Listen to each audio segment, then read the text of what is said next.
ಇವತ್ತಿನ ವಾಕ್ಯ ಏನು? ದೇವ್ರ ಹತ್ರ ನಾನು ಕೇಳ್ತಾ ಇದ್ದೆ, ನಾನು ಬೆಳಗ್ಗೆ ಎದ್ದು ಪ್ರಾರ್ಥನೆ ಮಾಡ್ತಾ ಇದ್ದಾಗ ದೇವ್ರು ಇದನ್ನ ಮಾತಾಡು ಅಂತ ಹೇಳಿದ್ರು. ಏನು ಅಂತಂದ್ರೆ, ನನ್ನ ಜನ ವಾಕ್ಯವನ್ನು ಓದೋದೇ ನಿಲ್ಲಿಸ್ಬಿಟ್ಟಿದ್ದಾರೆ. ಏನ್ ನಿಲ್ಸಿದ್ದಾರೆ? ವಾಕ್ಯ. ಪ್ರಾರ್ಥನೆ ಮಾಡ್ತಾರೆ, ಯಾಕಂದ್ರೆ ಆ ಪ್ರಾರ್ಥನೆಯಿಂದ ಅವ್ರಿಗೆ ಲಾಭ ಆಗತ್ತೆ. ಹಲ್ಲೆಲೂಯಾ. ಆದ್ರೆ ವಚನ ಓದಲ್ಲ, ಯಾಕಂದ್ರೆ ವಚನ ಓದಿದ್ರೆ ನಮ್ಗೆ ಏನ್ ಲಾಭ ಅಂತ ಅವ್ರ ಮೈಂಡಲ್ಲಿ ಇದೆ. ವಾಕ್ಯ ಓದಲ್ಲ. ಹಲ್ಲೆಲೂಯಾ. ವಾಕ್ಯ ನಿನ್ನ ಲೈಫಲ್ಲಿ ಅನೇಕ ವಿಷಯಗಳನ್ನು ಬದಲಾಯಿಸ್ತದೆ ಅಂತ ಇವತ್ತು ನೀವು ಅರ್ಥ ಮಾಡ್ಕೊಂತೀರಿ. ನೀವು ಎಷ್ಟು ಪ್ರಾರ್ಥನೆ ಮಾಡ್ತೀಯೋ ಅಷ್ಟೇ ಲೆವೆಲ್ಗೆ ವಾಕ್ಯ ಓದ್ಬೇಕು. ಅರ್ಥ ಆಗ್ತದೆ ನಿಮಗೆ? ಎಷ್ಟು ಪ್ರಾರ್ಥನೆ ಮಾಡ್ತೀರೋ ಅಷ್ಟೇ ವಾಕ್ಯ. ಈ ವಾಕ್ಯ ಓದೋದು, ಪ್ರಾರ್ಥನೆ ಮಾಡೋದು ಎರಡು ಒಂದು ಹಕ್ಕಿಗಿರುವಂತ ಎರಡು ರೆಕ್ಕೆಗಳಾಗಿ. ಎಷ್ಟು? ಈಗ ಹಕ್ಕಿಗೆ ಎಷ್ಟು ರೆಕ್ಕೆ ಇರುತ್ತೆ? ಎರಡೇ ಇರ್ತದೆ. ಈಗ ಎರಡರಲ್ಲಿ ಒಂದು ಕಟ್ಟಾದ್ರೆ ಹಕ್ಕಿ ಮೇಲೆ ಹಾರತ್ತಾ? ಹಾರಲ್ವಾ? ಹಾರಲ್ಲ. ಅವಾಗ ಎಲ್ಲಿರುತ್ತೆ? ಅದು ಇರೋ ಜಾಗದಲ್ಲೇ ಇರುತ್ತೆ. ನಾವು ಹಂಗೆ ಇದೀವಿ ನೋಡ್ರಿ. ಅವಾಗ ಯಾವಾಗ ದೇವ್ರ ಹತ್ರ ಬಂದು ಇವಾಗ್ಲೂ ಅದೇ ಪರಿಸ್ಥಿತಿಯಲ್ಲಿ ಇದೀವಿ. ಈಗಲೂ ಅದೇ ಸಾಲ, ಅದೇ ಕಷ್ಟ, ಅದೇ ತೊಂದರೆ, ಅದೇ ಕಣ್ಣೀರು, ಅದೇ ರೋಗ. ಬಿಡುಗಡೆ ಆಗ್ತಾ ಇಲ್ಲ. ಯಾಕೆ ಬಿಡುಗಡೆ ಆಗ್ತಾ ಇಲ್ಲ? ನಮಗೆ ಓದಕ್ಕೆ ಮನಸ್ಸಾಗ್ತಾ ಇಲ್ಲ. ವಾಕ್ಯ ಓದಕ್ಕೆ. ಯಾವ ವ್ಯಕ್ತಿ ವಾಕ್ಯವನ್ನು ಓದಲ್ವೋ ಆ ವ್ಯಕ್ತಿಗೆ ಏನಾಗತ್ತಂದ್ರೆ ಆತ್ಮಿಕವಾಗಿ ಅವನು ಬೆಳೆಯಲ್ಲ. ಜೋರಾಗಿ ಏನಾಗಲ್ಲ? ಸ್ಪಿರಿಚುವಲ್ ಗ್ರೋತ್ ಇರಲ್ಲ. ನಿನ್ನ ಆತ್ಮ ಬೆಳಿಲಿಲ್ಲ ಅಂತಂದ್ರೆ ನೀನು ದೇವರಲ್ಲಿ ಏನು ಕೊಂಡ್ಕೊಳಕ್ ಆಗಲ್ಲ. You can not receive anything from God. ನಿನಗೆ ಕಷ್ಟ ಆಗ್ಬಿಡ್ತದೆ. ಹಲ್ಲೆಲೂಯಾ. ಇವತ್ತು ಆತ್ಮವನ್ನು ಬೆಳಿಲಿಕ್ಕೆ ದೇವ್ರು ಏನ್ ಮಾಡ್ತಾ ಇದ್ದಾರೆ ಅಂದ್ರೆ ವಾಕ್ಯ ಓದ್ರಿ ಕೇಳ್ತಾರೆ. ಇವತ್ತು ನೀವು ಸಭೆಗೆ ಬರ್ತಿರಲ್ಲ, ಈ ಸಭೆಯಲ್ಲಿ ನಾವ್ ಏನ್ ಮಾಡ್ತೀವಿ? ವಾಕ್ಯ ಕೊಡ್ತೀವಿ. ವಾಕ್ಯ ನಿಮ್ಗೆ ಏನು ಕೊಡ್ತಿದೀವಿ? ಯಾಕೆ ಪವಿತ್ರಾತ್ಮನು ನಮಗೆ ವಾಕ್ಯ ಕೊಡುವಂತೆ ಮಾಡ್ತಾನೆ? ಆರಾಧನೆಯಲ್ಲಿ ನೀನ್ ದೇವರ ಪ್ರಸನ್ನತೆನ ಅನುಭವಿಸ್ತೀಯ, ಆದ್ರೆ ವಾಕ್ಯದಲ್ಲಿ ನಿನ್ನ ಆತ್ಮವನ್ನು ದೇವರು ತೊಳಿತಾ ಇರ್ತಾನೆ. He is washing your soul with the word of God. ಅದಕ್ಕೆ ಹೇಳ್ತೀನಿ, ವಾಕ್ಯ ಬಹಳ ಮುಖ್ಯ ನಿನ್ನ ಲೈಫಲ್ಲಿ. ವಾಕ್ಯ ಇರೋ ವ್ಯಕ್ತಿ ಜೊತೆ ದೇವರು ಸೇರಿದ್ರೆ they are the majority against Satan's kingdom. ಅರ್ಥ ಆಗ್ತಾ ಇದೆಯಾ? ಒಬ್ಬ ವಾಕ್ಯ ಇರುವಂತ ವ್ಯಕ್ತಿ ದೇವರೊಟ್ಟಿಗೆ ನಿಂತ ಅಂದ್ರೆ ಅವರು ದೇವರು ಇಬ್ರು ಸೇರಿದ್ರೆ ಸೈತಾನ ಗಡ್ಬಿಡ್ತಾನೆ, ನಡುಗ್ಬಿಡ್ತಾನೆ. ಆತನಿಗೆ ಏನು ಮಾಡಕ್ಕಾಗಲ್ಲ. ಹಲ್ಲೆಲೂಯಾ. ಅರ್ಥ ಆಗ್ತದೆ ಪ್ರಿಯ ಸಹೋದರ ಸಹೋದರ? ನೋಡಿ, ನಾವು ಒಂದು ವಾಕ್ಯ ಓದೋಣ. 3ನೇ ಯೋಹಾನ 1ನೇ ಅಧ್ಯಾಯದಲ್ಲಿ 2ನೇ ವಚನ. 3rd John 1st chapter 2nd verse. ಯಾರಾದ್ರೂ ಒಬ್ರು ಓದ್ರಿ ಗಟ್ಟಿಯಾಗಿ. ಪ್ರಿಯನೇ, ನೀನು ಆತ್ಮ ವಿಷಯದಲ್ಲಿ ನಿನ್ನ ಆತ್ಮ ಹೇಗೆ ಅಭಿವೃದ್ಧಿ ಅಂದ್ರೆ ನಿನ್ನ ಆತ್ಮ ಹೇಗೆ ಆಶೀರ್ವಾದ ಆಗುತ್ತೋ ಆ ಪ್ರಕಾರ ಎಲ್ಲಾ ವಿಷಯಗಳಲ್ಲಿ ಅಭಿವೃದ್ಧಿ ಹೊಂದುವಿ. Hallelujah. How your soul prospers, you will also prosper in the same way. So ಎಲ್ಲಾ ವಿಷಯಗಳಲ್ಲಿ ಅಂತ ಹೇಳ್ರಿ, ಎಲ್ಲರೂ ಹೇಳ್ರಿ, ಎಲ್ಲಾ ವಿಷಯಗಳಲ್ಲಿ. ಈ ಎಲ್ಲಾ ವಿಷಯಗಳಲ್ಲಿ ಅನ್ನೋದು ನಿನ್ ಫೈನಾನ್ಸ್ ಬರುತ್ತಾ? ಬರಲ್ವಾ? ಬರುತ್ತಾ? ಎಲ್ಲಾ ವಿಷಯಗಳಲ್ಲಿ ಅನ್ನೋದ್ರಲ್ಲಿ ನಿನ್ನ ರೆಸ್ಪೆಕ್ಟ್, ಹಾನರು ಬರುತ್ತಾ? ಎಲ್ಲಾ ವಿಷಯಗಳಲ್ಲಿ ಅನ್ನೋದ್ರಲ್ಲಿ ನಿನ್ನ ಸಂಬಳ ಬರುತ್ತಾ? ಇನ್ಕ್ರಿಮೆಂಟ್ ಬರುತ್ತಾ? ಪ್ರಮೋಷನ್ ಬರುತ್ತಾ? ಇದೆಲ್ಲ ಎಲ್ಲಿ ಅಡಕವಾಗಿದೆ ಅಂದ್ರೆ ನಾವು ಅನ್ಕೊಂಡಿದೀವಿ ನಾವು ಡಬಲ್ ಕಷ್ಟಪಟ್ರೆ ನಮಗೆ ಪ್ರಮೋಷನ್ ಸಿಗತ್ತೆ ಅಂತ, ನಾವು 2 ಕೆಲಸ ಮಾಡಿದ್ರೆ ನಮ್ಗೆ ಇನ್ಕ್ರಿಮೆಂಟ್ ಸಿಗತ್ತೆ ಅಂತ, ನಾವು ರಾತ್ರಿ ಹಗಲು ಕೆಲಸ ಮಾಡಿದ್ರೆ ನಮ್ ಸಾಲ ತೀರತ್ತೆ ಅಂತ. ಅವೆಲ್ಲ ಆಗಲ್ಲಪ್ಪ. ದೇವರಲ್ಲಿ ನೀನು ಬೆಳೆದ್ರೇನೆ ನಿನ್ ಸಾಲ ತೀರತ್ತೆ. ದೇವರಲ್ಲಿ ನೀನು ಬೆಳೆದ್ರನ್ನೇ ನಿನಗೆ ಬರ್ಬೇಕಾಗಿರುವಂತ ಆಶೀರ್ವಾದಗಳು ಬಿಡುಗಡೆ ಆಗತ್ತೆ. ಹಲ್ಲೆಲೂಯಾ. ಇವತ್ತು ಅನೇಕ ಕ್ರೈಸ್ತರು ದೇವರಲ್ಲಿ ಬಂದು 10 ವರ್ಷ, 20 ವರ್ಷ, 30 ವರ್ಷ ಆಗಿದೆ, ಆದ್ರೆ ಅವ್ರ ಲೈಫ್ ಅನ್ನ ಹೋಗಿ ನೋಡ್ರಿ, ಈಗ್ಲೂ ಕೂಡ ಅವ್ರು ಅದೇ ಪರಿಸ್ಥಿತಿಯಲ್ಲಿ ಜೀವನ ಮಾಡ್ತಾ ಇರ್ತಾರೆ. ಈಗ್ಲೂ ಕೂಡ ಎಲ್ಲೋ ಒಂದು ಕಷ್ಟ, ಎಲ್ಲೋ ಒಂದು ನೋವು. ಆ ದೇವರೊಟ್ಟಿಗೆ ಇದೀನಿ ಅನ್ನುವಂತ ಪರಿಪೂರ್ಣ ಸಂತೋಷದಲ್ಲಿ ಅವ್ರಿಲ್ಲ. What is the reason? ಯಾಕಂದ್ರೆ ಅವ್ರ ಆತ್ಮ ಬೆಳೀತಾ ಇಲ್ಲ. ಹಲ್ಲೆಲೂಯಾ. ಅವ್ರ ಆತ್ಮ ಏನಾಗ್ತಾ ಇಲ್ಲ? ಈಗ ಆತ್ಮ ಚಿಕ್ಕದಾಗಿದ್ರೆ ನೀವೇನ್ ಮಾಡ್ತೀರಾ? ನಿಮ್ಮ ಆತ್ಮ ಚಿಕ್ಕದಾಗಿದೆಪ್ಪ, ಅವಾಗ ಏನಾಗತ್ತೆ? ಬೇಬಿ. ನಿಮ್ಮ ಆತ್ಮ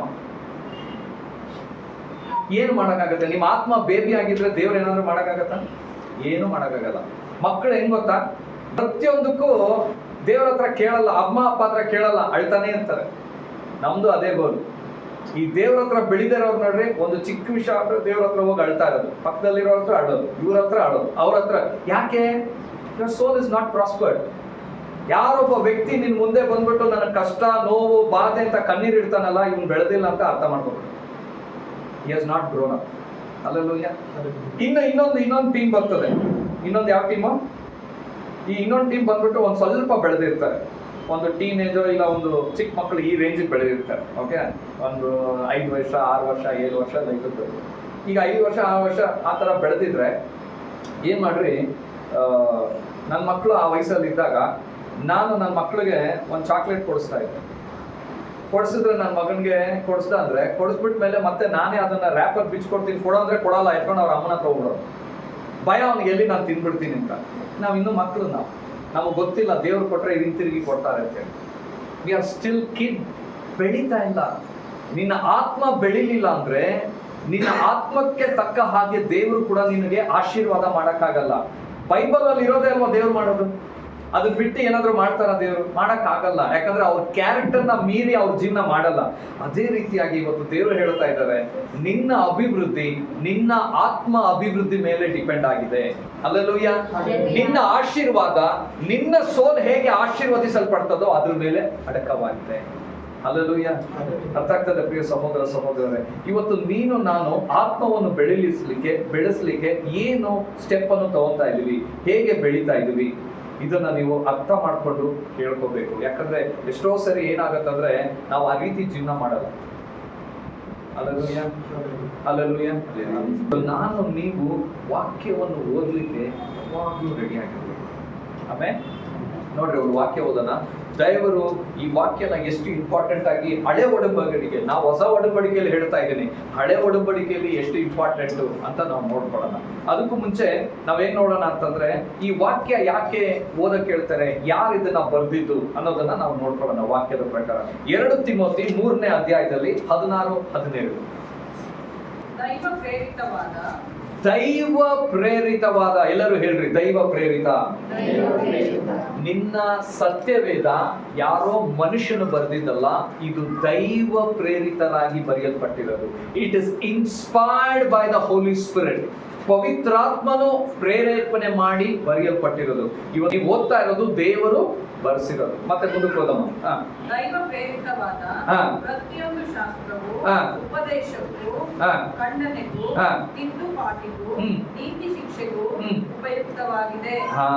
ಇದು ಏನಕ್ಕೆ ಉಪಯುಕ್ತ ಆಗಿದೆ? ಇನ್ನೊಂದ್ಸತಿ ಓದೋಣ. ದೈವ ಪ್ರೇರಿತರಾಗಿದೆ ಬೈಬಲ್. ಆಮೇಲೆ ಪ್ರತಿಯೊಂದು ಬೈಬಲ್ ಅಲ್ಲಿ ಬರ್ದಿರೋ ವಚನವು ಉಪದೇಶಕ್ಕೆ, ಅಂದ್ರೆ ನಾವು ಇವಾಗ ವಾಕ್ಯ ಕೊಡ್ತೀವಲ್ಲ, ಈ ವಾಕ್ಯಕ್ಕಾಗಿ ಬರೆಯಲ್ಪಟ್ಟಿದೆ. ನಾವು ವಾಕ್ಯ ಕೊಡಬೇಕು ಅಂತ ಹೇಳಿ ಬರೆಯಲ್ಪಟ್ಟಿದೆ, ಉಪದೇಶಿಸಬೇಕು ಅಂತ ಬರೆಯಲ್ಪಟ್ಟಿದೆ. ಆಮೇಲೆ ಖಂಡನೆ ಅಂದ್ರೆ ಏನ್ ಗೊತ್ತಾ? ನಿಮ್ಮನ್ನ ಕರೆಕ್ಟ್ ಮಾಡೋದಿಕ್ಕೆ. ಇದಿಲ್ಲ ಅಂತಂದ್ರೆ ನಾವು ಕರೆಕ್ಟೇ ಆಗಲ್ಲ. ಅದು ದೇವರು ಹೇಳ್ತಾ ಇದ್ದಾರೆ, ಇವತ್ತು ನಿನ್ನನ್ನ ಖಂಡನೆ ಮಾಡೋದೇ ನಿನ್ನ ವಾಕ್ಯ. ಅದಕ್ಕೆ ಯಾವಾಗ್ಲೂ ನಿನ್ನ ನೀನ್ ತಿದ್ಕೋಬೇಕು. ನೀನ್ ಎಲ್ಲಿ ತಪ್ಪು ಮಾಡ್ತಾ ಇದೀಯ ಅಂತ ಕೇಳ್ಬೇಕಂದ್ರೆ ನಾವು ದೇವ್ರ, ಸ್ವಾಮಿ ನಾನು ಎಲ್ಲಿ ತಪ್ಪು ಮಾಡ್ತಾ ಇದೀನಿ ನಾನು ತೋರ್ಸಲ್ಲ ದೇವ್ರು. ನೀನ್ 100 ಸತಿ ಮಾಡಿದ್ರು ತೋರ್ಸಲ್ಲ. ನೀನ್ ತಪ್ಪು ಮಾಡೋದು, ನೀನ್ ಎಲ್ಲಿ ತಪ್ಪು ಮಾಡ್ತಾ ಅಂತ ಗೊತ್ತಾಗ್ಬೇಕಂದ್ರೆ ವಾಕ್ಯನೇ ಓದ್ಬೇಕು. ಈ ವಾಕ್ಯನೇ ನೀನು ತೋರ್ಸೋದು, ನೀನ್ ಎಲ್ಲಿ ತಪ್ಪು ಮಾಡ್ತಾ ಇದೀಯಾ, ಎಲ್ಲಿ ರಾಂಗ್ ಆಗಿ ಹೋಗ್ತಾ ಇದೀಯಾ. ಹಲ್ಲೆಲೂಯಾ. ನಿನ್ನನ್ನ ಮತ್ತೆ ದಾರಿಗೆ ತಗೋಬರೋದು ಈ ವಾಕ್ಯ. ವಾಕ್ಯ ನಿಮ್ಮ ಹತ್ರ ಮಾತಾಡ್ತದೆ. ವಾಕ್ಯ ಏನ್ ಮಾಡ್ತದೆ ನಿಮ್ಮ ಹತ್ರ? ಯಾಕೆ ಹೇಳ್ರಿ? ಯಾಕಂದ್ರೆ ಇದು ಹಂಗೆ ಇರ್ಲಿ, ಬೇರೆ ಯಾರಾದ್ರೂ ತೆಗಿಲ್ರಿ. ಯೋಹಾನ 1ನೇ ಅಧ್ಯಾಯದಲ್ಲಿ 1ನೇ ವಚನ, ಜಾನ್ ಚಾಪ್ಟರ್ 1:1. ಆದಿಯಲ್ಲಿ ವಾಕ್ಯವಿತ್ತು. ವಾಕ್ಯ ಯಾವಾಗಿತ್ತು? ಇವಾಗ ನೆನ್ನೆ ಮೊನ್ನೆ ನೀನು ಯೇಸು ಸ್ವಾಮಿ ನಂಬದ ಮೇಲೆ ಬಂದಿದ್ದಲ್ಲ, ಅಥವಾ ಯೇಸು ಸ್ವಾಮಿ ಮರಣ ಹೊಂದಿ ಪುನರುತ್ಥಾನ ಆದ್ಮೇಲೆ ಬಂದಿದ್ದಲ್ಲ, ಅಥವಾ ಯೇಸು ಸ್ವಾಮಿ ಭೂಮಿಗೆ ಜನ್ಮ ಕೊಟ್ಟ ಮೇಲೆ ಬಂದಿದ್ದಲ್ಲ. ಆದಿಯಲ್ಲೇ ಭೂಮಿ ಉಂಟಾಗೋಕ್ಕಿಂತ ಮುಂಚೆನೆ ದೇವರು ವಾಕ್ಯವನ್ನು ಉಂಟು ಮಾಡಿದ್ರು. ಈ ವಾಕ್ಯ ನೆನ್ನೆ ಮೊನ್ನೆ ಬರೆದಿದ್ದಲ್ಲ, ಭೂಮಿ ಉಂಟಾಗೋಕ್ಕಿಂತ ಮುಂಚೆನೆ ಬರೆಯಲ್ಪಟ್ಟಿತ್ತು. ಆಮೇಲೆ ಆ ವಾಕ್ಯವು ದೇವರ ಬಳಿಯಲ್ಲಿತ್ತು. ಯಾರ ಬಳಿಯಲ್ಲಿತ್ತು? ಇವತ್ತು ನೀನು ನಾನು ಕೈಯಲ್ಲಿ ಇಟ್ಕೊಂಡು ಓಡಾಡೋ ವಾಕ್ಯ ಇದಕ್ಕೂ ಮುಂಚೆ ಪರಲೋಕದಲ್ಲಿ ದೇವರ ಹತ್ರ ಇತ್ತು. ಪರಲೋಕದಲ್ಲಿರುವಂತ ಒಂದು ವಸ್ತು ನಿಮ್ಮ ಹತ್ರನೂ ಇದೆ ಅಂತಂದ್ರೆ ಅದು ಬೇರೆ ಏನೂ ಅಲ್ಲ, ವಾಕ್ಯ ಅಷ್ಟೇ. ಹಲ್ಲೆಲೂಯಾ. ಅರ್ಥ ಆಗ್ತದೆ ನಿಮಗೆ? ಆಮೇಲೆ ಆ ವಾಕ್ಯವೇ ದೇವರಾಗಿತ್ತು. ಇವತ್ತು ವಾಕ್ಯನೇ ದೇವರಾಗಿದೆ. ಅದರಿಂದ ಈ ವಾಕ್ಯ ನೀನ್ ಕೈಯಲ್ಲಿ ಇಟ್ಕೊಂಡಾಗ ನೀನು ವಾಕ್ಯನಲ್ಲ, ನೀನ್ ದೇವರನ್ನೇ ನೀನ್ ಕೈಯಲ್ಲಿ ಇಟ್ಕೊಂಡಿದ್ಯಾ ಅಂತ ಅರ್ಥ. ಆದ್ರೆ ಅದೇ ವಾಕ್ಯನ ನೀನು ಓದಿ ಮನಸ್ಸಲ್ಲಿ ಇಟ್ಕೊಂಡಾಗ ನೀನು ವಾಕ್ಯನಲ್ಲ, ದೇವರನ್ನೇ ನೀನು ಮನಸ್ಸಲ್ಲಿ ಇಟ್ಟಿದ್ಯಾ ಅಂತ ಅರ್ಥ. ದೇವ್ರ ಕೈಯಲ್ಲಿ ಇರ್ಬೇಕಾ ಮನಸ್ಸಲ್ಲಿ ಇರ್ಬೇಕಾ? ಹಲ್ಲೆಲೂಯ. ನಿನಗೆ ವಾಕ್ಯ ಜ್ಞಾನ ಏನಿದೆಯೋ ಆ ವಾಕ್ಯ ಜ್ಞಾನದ ಮೇಲೆನೆ ದುರಾತ್ಮಗಳು ನಿನ್ನೊಟ್ಟಿಗೆ ಯುದ್ಧ ಮಾಡಕ್ಕಾಗತ್ತೆ. ವಾಕ್ಯ ಜ್ಞಾನ ಹೆಚ್ಚಾಗಿರೋನ ಹತ್ರ ದುರಾತ್ಮಗಳು ಯುದ್ಧ ಮಾಡಕ್ಕಾಗಲ್ಲ. ಏನ್ ಮಾಡಕ್ಕಾಗಲ್ಲ? ಈಗ ನೋಡ್ರಿ, ಆದಾಮ ಫಸ್ಟ್ ಬಂದಿದ್ದ, ಅವ್ವಳು ಫಸ್ಟ್ ಬಂದಿದ್ದ? ಆದಾಮ ಫಸ್ಟ್ ಬಂದಿದ್ದು. ಸೊ ಆದಾಮರ ಹತ್ರ ದಿನಾ ದೇವರು ಮಾತಾಡ್ತಾ ಇದ್ರು. ಅವರೇ ಅವ್ರಿಗೆ ತಿದ್ದುಪಡಿ ಹೇಳ್ತಾ ಇದ್ರು, ಈ ಹಣ್ಣನ್ನು ತಿನ್ಕೊಡ್ದು, ಇದು ಮಾಡ್ಕೊಡ್ದು, ಹಿಂಗಿರ್ಬೇಕು, ಇದು ನೋಡ್. ಸೊ ಅವ್ರಿಗೆ ಮಾತಾಡ್ತಾ ಇದ್ರು. ಯಾರು ಮಾತಾಡ್ತಾ ಇದ್ದಿದ್ದು? ದೇವರು. ಏನ್ ಮಾತಾಡ್ತಾ ಇದ್ರು? ವಾಕ್ಯ. ಈಗ ವಾಕ್ಯ ಎಲ್ಲಿದೆ? ಆದಾಮನ ಹೃದಯದಲ್ಲಿದೆ. ಸರ್ಪ ಬಂದಾಗ ಯಾರ ಹತ್ರ ಮಾತಾಡ್ತು? ಯಾಕೆ ಹೇಳಿ? ಇಲ್ಲಿ ಹೃದಯದಲ್ಲಿ ಏನಿದೆ? ವಾಕ್ಯ ಇರೋರ ಹತ್ರ ಬರಲ್ಲ. ವಾಕ್ಯ ಇರೋರ ಹತ್ರ ಸೈತಾನ ಡ್ಯಾನ್ಸ್ ಮಾಡ್ತಾನೆ. ಅಯ್ಯೋ ಇವ್ರಿಗೆಲ್ಲ ಗೊತ್ತಿದೆಯಲ್ಲ, ಇವ್ರ ಹತ್ರ ಹೆಂಗ್ ಹೋಗೋದು ಅಂತೇಳಿ. ಹಲ್ಲೆಲೂಯಾ. ನಿಮ್ಗೆ ಇನ್ನೊಂದು ವಿಷಯ ಗೊತ್ತಾ? ಯೇಸು ಸ್ವಾಮಿನ ಅವನು ಟೆಸ್ಟ್ ಮಾಡಕ್ ಬಂದಾಗ ಉಪವಾಸದ ಸಮಯದಲ್ಲಿ ಯೇಸು ಸ್ವಾಮಿ ಹತ್ರ ಹೇಳ್ತಾ ಇದ್ದಾನೆ. ಅವ್ನು ಹೆಂಗ್ ಹೇಳ್ತಾ ಇದ್ದಾನೆ? ಅವ್ನ್ ಮನ್ಸು ಬಂದಿದ್ದು ಹೇಳದ್ನ, ವಾಕ್ಯದಲ್ಲಿರೋದು ಹೇಳದ್ನ? ವಾಕ್ಯದಲ್ಲಿ. ಅಂದ್ರೆ ಏನರ್ಥ? ನಿನಗ್ ವಾಕ್ಯ ಗೊತ್ತಿದ್ಯೋ ಇಲ್ವೋ, ನಿನ್ನ ಹತ್ರ ಜಗಳ ಮಾಡಕ್ ಬರೋ ಸೈತಾನ ವಾಕ್ಯ ಗೊತ್ತಿದೆ. ಈಗ ನಿನಗ್ ಗೊತ್ತಿಲ್ಲ ಅಂದ್ರೆ ಡಬ್ಬ ಡ್ಯಾನ್ಸ್ ಆಡ್ಬಿಡುತ್ತದೆ. ಆಮೇಲೆ ನೀನ್ ಹೋಗಿ ಅವನ ಹತ್ರ ಹೇಳ್ರಿ, ನಾನು ದೇವರ ಮಗಳು, ಏನ ಮಗಳು ನೀನಲ್ಲೇ, ನಾನು ಹೇಳೋ ವಾಕ್ಯ ನೀನ್ ಹೇಳ್ತೀಯ ಹೇಳು ಅಂತಂದ್ರೆ ಬೆಬ್ಬೆ ಅನ್ಬೇಕು. ನಾವು ಹೆಂಗ್ ಅನ್ಬೇಕು? ಹಲ್ಲೆಲೂಯಾ. ಸೈತಾನ ಬಂದು ನಿನ್ನ ಎದುರುಗಡೆ ಬಾ, ಯುದ್ಧ ಮಾಡಕ್ಕಾಗಲ್ಲ. ಯಾಕೆ? ವಾಕ್ಯ ಗೊತ್ತಿಲ್ಲ. ನಿನ್ ಒಳಗಡೆ ವಾಕ್ಯ ಇತ್ತು ಅಂದ್ರೆ ಇವತ್ತು ನೀನು ಮರ್ತಿರ್ಬೋದು. ಇವತ್ತು ಈ ವಾಕ್ಯ ನಿನ್ಗೆ ಗೊತ್ತಿಲ್ಲ, ಮರ್ತೋಗ್ಬಿಟ್ಟಿದ್ಯಾ, ನಿನ್ಗೆ ಇದು ಓದಿರೋದು ನೆನಪಿಲ್ಲ. ನಾಳೆ ಸೈತಾನ ಎದುರುಗಡೆ ಬಂದಾಗ ನಿನ್ನ ಹೃದಯದಲ್ಲಿರೋ ವಾಕ್ಯ ನೀನು ಬಾಯಿಗೆ ಬರು ಮತ್ತೆ ಪವಿತ್ರಾತ್ಮನ ಮಾಡ್ತಾನೆ. ಅದು ಒಳಗಡೆ ಇದೆ. ಅದು ಎಲ್ಲಿದೆ? ಹೀಗೆ ಒಬ್ಬ ವ್ಯಕ್ತಿ ಬಂದು ಹೇಳದ್ನಂತೆ, ಸುಮ್ಮನೆ ಚರ್ಚ್ಗೆ ಹೋಗೋದೇ ವೇಸ್ಟ್ ಅಂತ. ತುಂಬಾ ಜನ ಹಂಗೆ ಅನ್ಕೊಂಡಿದ್ದೀರಲ್ಲ, ಅವನ ಹಂಗೆ ಅನ್ಕೊಂಡಂತೆ. ಸುಮ್ಮನೆ ಚರ್ಚ್ಗೆ ಹೋಗೋದೇ ವೇಸ್ಟು. ಯಾಕೋ ಅವ್ನು ಇನ್ನೊಬ್ಬ ಏನಕ್ಕೋ ಚರ್ಚ್ಗೆ ಹೋಗೋದು ವೇಸ್ಟ್ ಅಂತ ಇದೆಯಾ? ಅಯ್ಯೋ ಪ್ರತಿ ವಾರ ಚರ್ಚ್ಗೆ ಹೋಗಿದ್ದೀನಿ, ಅವ್ರು ಏನೇನೋ ಮೆಸೇಜ್ ಕೊಟ್ಟಿದ್ದಾರೆ. ಇವತ್ತು ನಾನು ಒಂದು ನೆನಪಿಲ್ಲ, ನನಗೆ ಒಂದೇ ಒಂದು ವಾಕ್ಯ ನೆನಪಿಲ್ಲ. ಹೋದ ವಾರ ಕೊಟ್ಟಿದ್ದು ನನಗೆ ನೆನಪಿಲ್ಲಪ್ಪ. ಅಯ್ಯೋ ವೇಸ್ಟು ಅಂತ ಹೇಳ್ತಾನೆ. ಅದಕ್ಕೆ ಇವನು ಹೇಳ್ತಾನಂತೆ, ನಿನ್ಗೊಂದು ಮಾತು ಕೇಳ್ತೀನಿ, ನಿನ್ ಮದುವೆ ಆಗಿದೆಯಲ್ಲ? ಮದುವೆ ಆಗಿದೆ. ಎಷ್ಟು ವರ್ಷ ಆಯ್ತು ಮದುವೆ ಆಗಿ? ನಾನು ಮದುವೆ ಆಗಿ 15 ವರ್ಷ ಆಗಿದೆ. ನೀನ್ ಹೆಂಡತಿ ಮದುವೆ ಆಗಿ ಬಂದ ಮೇಲೆ ಮೊದಲನೇ ವರ್ಷದ 4ನೇ ತಿಂಗಳು 5ನೇ ದಿನ ಏನ್ ಅಡಿಗೆ ಮಾಡಿದ್ಲು? ಏನ್ ಅಡಿಗೆ ಮಾಡಿದ್ವಿ? ಅದೆಲ್ಲ ಕೇಳಿದ್ರೆ ಹೆಂಗಪ್ಪ ಗೊತ್ತಾಗುತ್ತೆ? ಏನೋ ಮಾಡಿದ್ಲು, ಚೆನ್ನಾಗಿತ್ತು, ತಿಂದೆ. ಇವತ್ತು ಅದೆಲ್ಲ ತಿಂದಿದ್ಕೆ ತಾನೇ ನಾನು ಗಟ್ಟಿಯಾಗಿದ್ದೀನಿ. ಆದ್ರೆ ನಿನ್ ನೆನಪಿಲ್ವಲ್ಲೋ? ನೆನಪಿಲ್ಲ ಅಂದ್ರೆ ಏನು? ಅದು ತಿಂದಿದ್ಕೆ ಇವತ್ತು ನಾನು ಜೀವಂತವಾಗಿದ್ದೀನಿ. ಅದಕ್ಕೇನೆ ವಾಕ್ಯ. ನೆನಪಿರಲ್ಲ, ಆದ್ರೆ ವಾಕ್ಯನೇ ನೀನು ಜೀವಿಸ್ತಾ ಇರುತ್ತೆ. ಜೋರಾಗಿ ಚಪ್ಪಾಳೆ ತಟ್ಟಿ ದೇವರು. ನೀನ್ ನೆನಪಿಲ್ದೇ ಇರ್ಬೋದು, ವಾಕ್ಯ ಓದಿರ್ತೀಯ, ಮರ್ತಿರ್ಬೋದು, ಆದ್ರೆ ವಾಕ್ಯ ನೀನು ಒಳಗಡೆ ಕೆಲಸ ಮಾಡೋದು ನಿನ್ಗೆ ಗೊತ್ತಿಲ್ಲ. It is working inside your soul. ನಿನ್ನ ಆತ್ಮದಲ್ಲಿ ದಿನಾ ಕೆಲಸ ಮಾಡ್ತಾ ಇರ್ತದೆ. Every day it's working and transforming. Hallelujah. ಬದಲಾಯಿಸ್ತಾ ಇರ್ತದೆ ಪ್ರಿಯ ಸಹೋದರರೇ.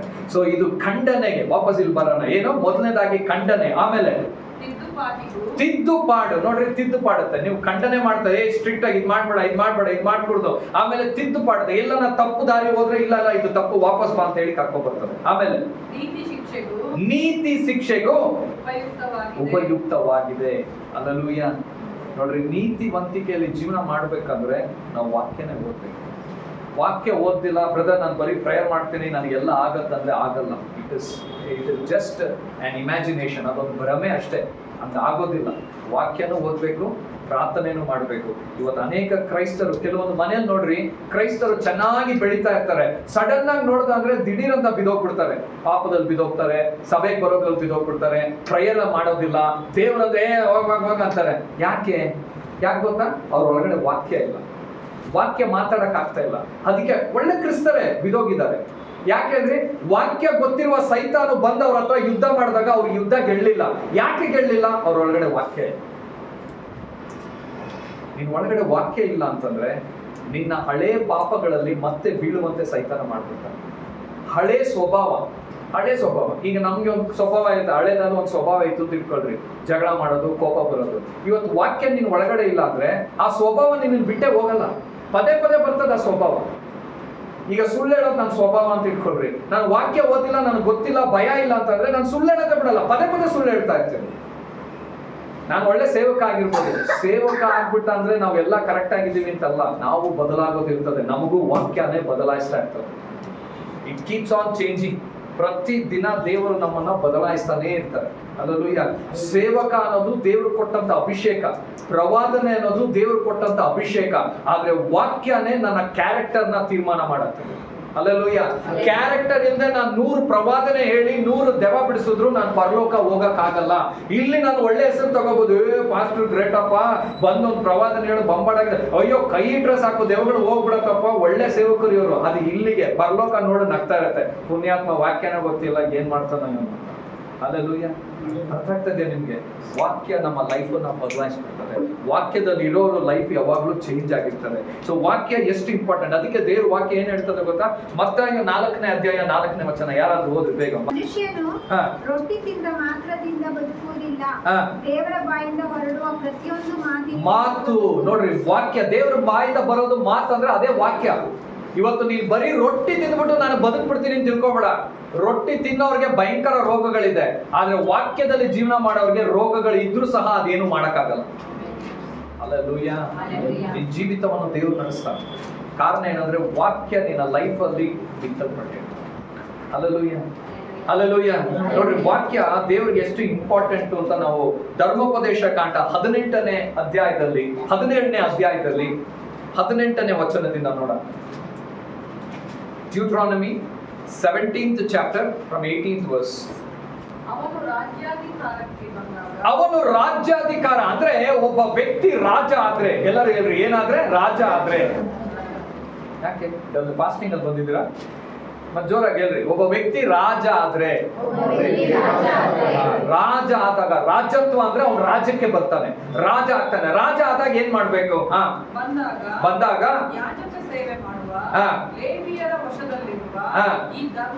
ಧರ್ಮಶಾಸ್ತ್ರ ಅಂದ್ರೆ ಏನ್ ಹೇಳ್ರಿ? ಬೈಬಲ್. ಒಬ್ಬ ಸೇವಕನ ಹತ್ರ ಹೋಗಿ ರಾಜ, ಒಬ್ಬ ಸೇವಕನ ಹತ್ರ ಹೋಗಿ, ಅಪ್ಪ ನಿನ್ ಕೈಯಲ್ಲಿ ಇದೆಯಲ್ಲ ಬೈಬಲ್, ಅದು ನಾನು ಕೊಡಪ್ಪ ಅಂತ ಕೇಳ್ಬೇಕಂತ. ಆಮೇಲೆ ಧರ್ಮಶಾಸ್ತ್ರದ ಒಂದು ಪ್ರತಿಯನ್ನು ತನಗೋಸ್ಕರ ಪುಸ್ತಕ ರೂಪಕವಾಗಿ ಬರೆಸಿಕೊಳ್ಳಬೇಕು. ನೋಡ್ರಿ, ಅವನು ಒಂದು ಪುಸ್ತಕವನ್ನು ಈಸ್ಕೋಬೇಕಂದ್ರೆ ಲೇವಿಯರ ಹತ್ರ ಧರ್ಮಶಾಸ್ತ್ರ ಬೈಬಲ್ ನ ಈಸ್ಕೊಂಡು ಇಟ್ಕೋಬೇಕಂತೆ. ಅಲ್ಲೆಲ್ಲೂ ಏನ್ ಇಟ್ಕೋಬೇಕಂತೆ? ಒಂದು ಬೈಬಲ್ ನ ಈಸ್ಕೊಂಡು ಇಟ್ಕೋಬೇಕಂತೆ. ನಾವ್ ಎಲ್ಲಿ ಮಾಡ್ತಾ ಇದೀವಿ? ಬೈಬಲ್ ನ ನಾವು ಇಟ್ಕೊಂಡಿದೀವಿ. ರಾಜನಿಗೆ ದೇವ್ರು ಹೇಳ್ತಾ ಇದಾರೆ ನೀನ್ ಬೈಬಲ್ ಇಟ್ಕೋಬೇಕು ಅಂತ ಹೇಳಿ. ಕೆಲವ್ರು ಅಂತಾರೆ, ಬ್ರದರ್ ನನಗೆ ಓದಕ್ಕೆ ಬರಲ್ಲ ಬ್ರದರ್. ಸುಮ್ಮನೆ ಓದಕ್ ಬರ್ದೇ ಇರೋಕ್ಕೂ ಬೈಬಲ್ ಇಟ್ಕೊಳ್ಳೋಕ್ಕೂ ಸಂಬಂಧ ಏನಿದೆ ನನಗೆ ಗೊತ್ತಿಲ್ಲ. ಹಲ್ಲೆಲೂಯಾ. ಇಟ್ಕೊಳ್ರಿ ಬೈಬಲ್ ಇಟ್ಕೊಂಡ್ರೆ ಒಂದಲ್ಲ ಒಂದಿನ ದೇವ್ರು ನಿಮ್ಗೆ ಓದಕ್ ತರ ಸಹಾಯ ಮಾಡ್ಬಿಡ್ತಾರೆ. ನೀವು ಬೈಬಲ್ ಇಟ್ಕೊಂಡು ಬರೋದೇ ಇಲ್ಲ. ಈಗ ಬೈಬಲ್ ಓದೋದಕ್ಕೆ ಏನೇನೋ ವಿಷಯ ಬರ್ತದೆ.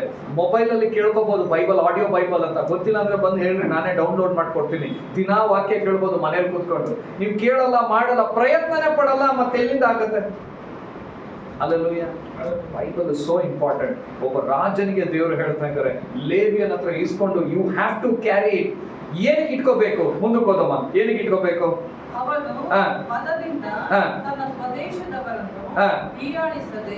ಮದದಿಂದ, ಮದ ಅಂದ್ರೆ ಏನ್ ಹೇಳ್ರಿ? ಅಹಂಕಾರ, ಗರ್ವ. ಒಬ್ಬ ವ್ಯಕ್ತಿಗೆ ಗರ್ವ ಇದೆ ಅಂತಂದ್ರೆ ಅವನು ವಾಕ್ಯ ಓದ್ತಾ ಇಲ್ಲ ಅಂತ. ಒಬ್ಬ ವ್ಯಕ್ತಿಯಲ್ಲಿ ತಗ್ಗಿಸುವಿಕೆ ಇದೆ ಅಂದ್ರೆ ಅವನು ವಾಕ್ಯ ಓದ್ತಾ ಇದ್ದಾನೆ ಅಂತ. ಮದದಿಂದ ಇನ್ನೊಬ್ಬನನ್ನು ಹೀಯಾಳಿಸದೇ ಇರಬೇಕು. ಯಾವಾಗ್ಲೂ ನಮ್ಮಲ್ಲಿ ಒಂದು ಇರ್ತದೆ ಗೊತ್ತಾ?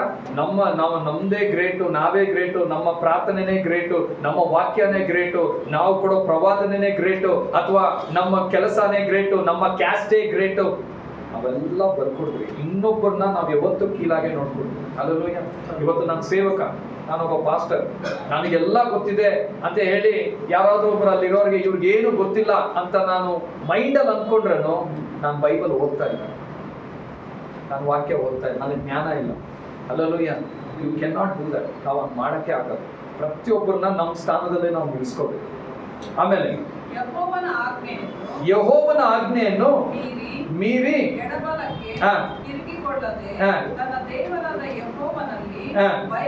ಭಯ ಭಕ್ತಿ. ನೋಡ್ರಿ, ಯಾರೊಬ್ಬ ವ್ಯಕ್ತಿ ವಾಕ್ಯ ಓದ್ತಾನೋ ಅವನಿಗೆ ಪಾಪ ಮಾಡೋಕ್ಕಿಂತ ಮುಂಚೆ ಒಂದು ಭಯ ಇರ್ತದೆ. ಇವತ್ತು ಯಾರಾದ್ರೂ ಪಾಪ ಭಯನೇ ಇಲ್ದಿರ ಅವ್ರು ಇಷ್ಟ ಬಂದ, ಕೆಲವ್ರು ನೋಡ್ರಿ ಸುಳ್ಳು ಹೇಳ್ತಾರೆ, ಅವ್ರ ಮನೆಯಲ್ಲಿ ಅವ್ರ ಪೂರ್ವಿಕರ ಆಸ್ತಿ ಇದ್ದಂಗ ಅದು, ಅವಾಗ ಚೆಕ್ ಬಂದು ಕೊಡಿಯೋಂಗೆ ಕೊಡ್ತಾನೆ ಇರ್ತಾರ. ಯಾಕೆ ಅಲ್ರಿ? ಭಯ ಇಲ್ಲ. They don't have fear.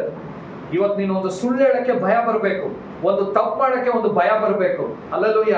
ವಾಕ್ಯ ಓದಿದ್ರೆ ಬೈ ಚಾನ್ಸ್ ನೀವೇನೋ ಗೊತ್ತಿಲ್ಲದೆ ತಪ್ಪೇ ಮಾಡ್ಬಿಟ್ರಿ, ಯಾವ್ದೋ ಒಂದು ದೊಡ್ಡ ಪಾಪದಲ್ಲೇ ಬಿದೋಗ್ಬಿಟ್ಟಿದ್ದೀರಾ, ಆದ್ರೂ ನೀನು ವಾಕ್ಯ ಓದ್ರೆ ನೀನು ಅದರಿಂದ ಹೊರ ಬರ್ತೀನಿ, ನಿನ್ನನ್ನ ದೇವರು ಮತ್ತೆ ನಿಲ್ಲಿಸ್ತಾನೆ.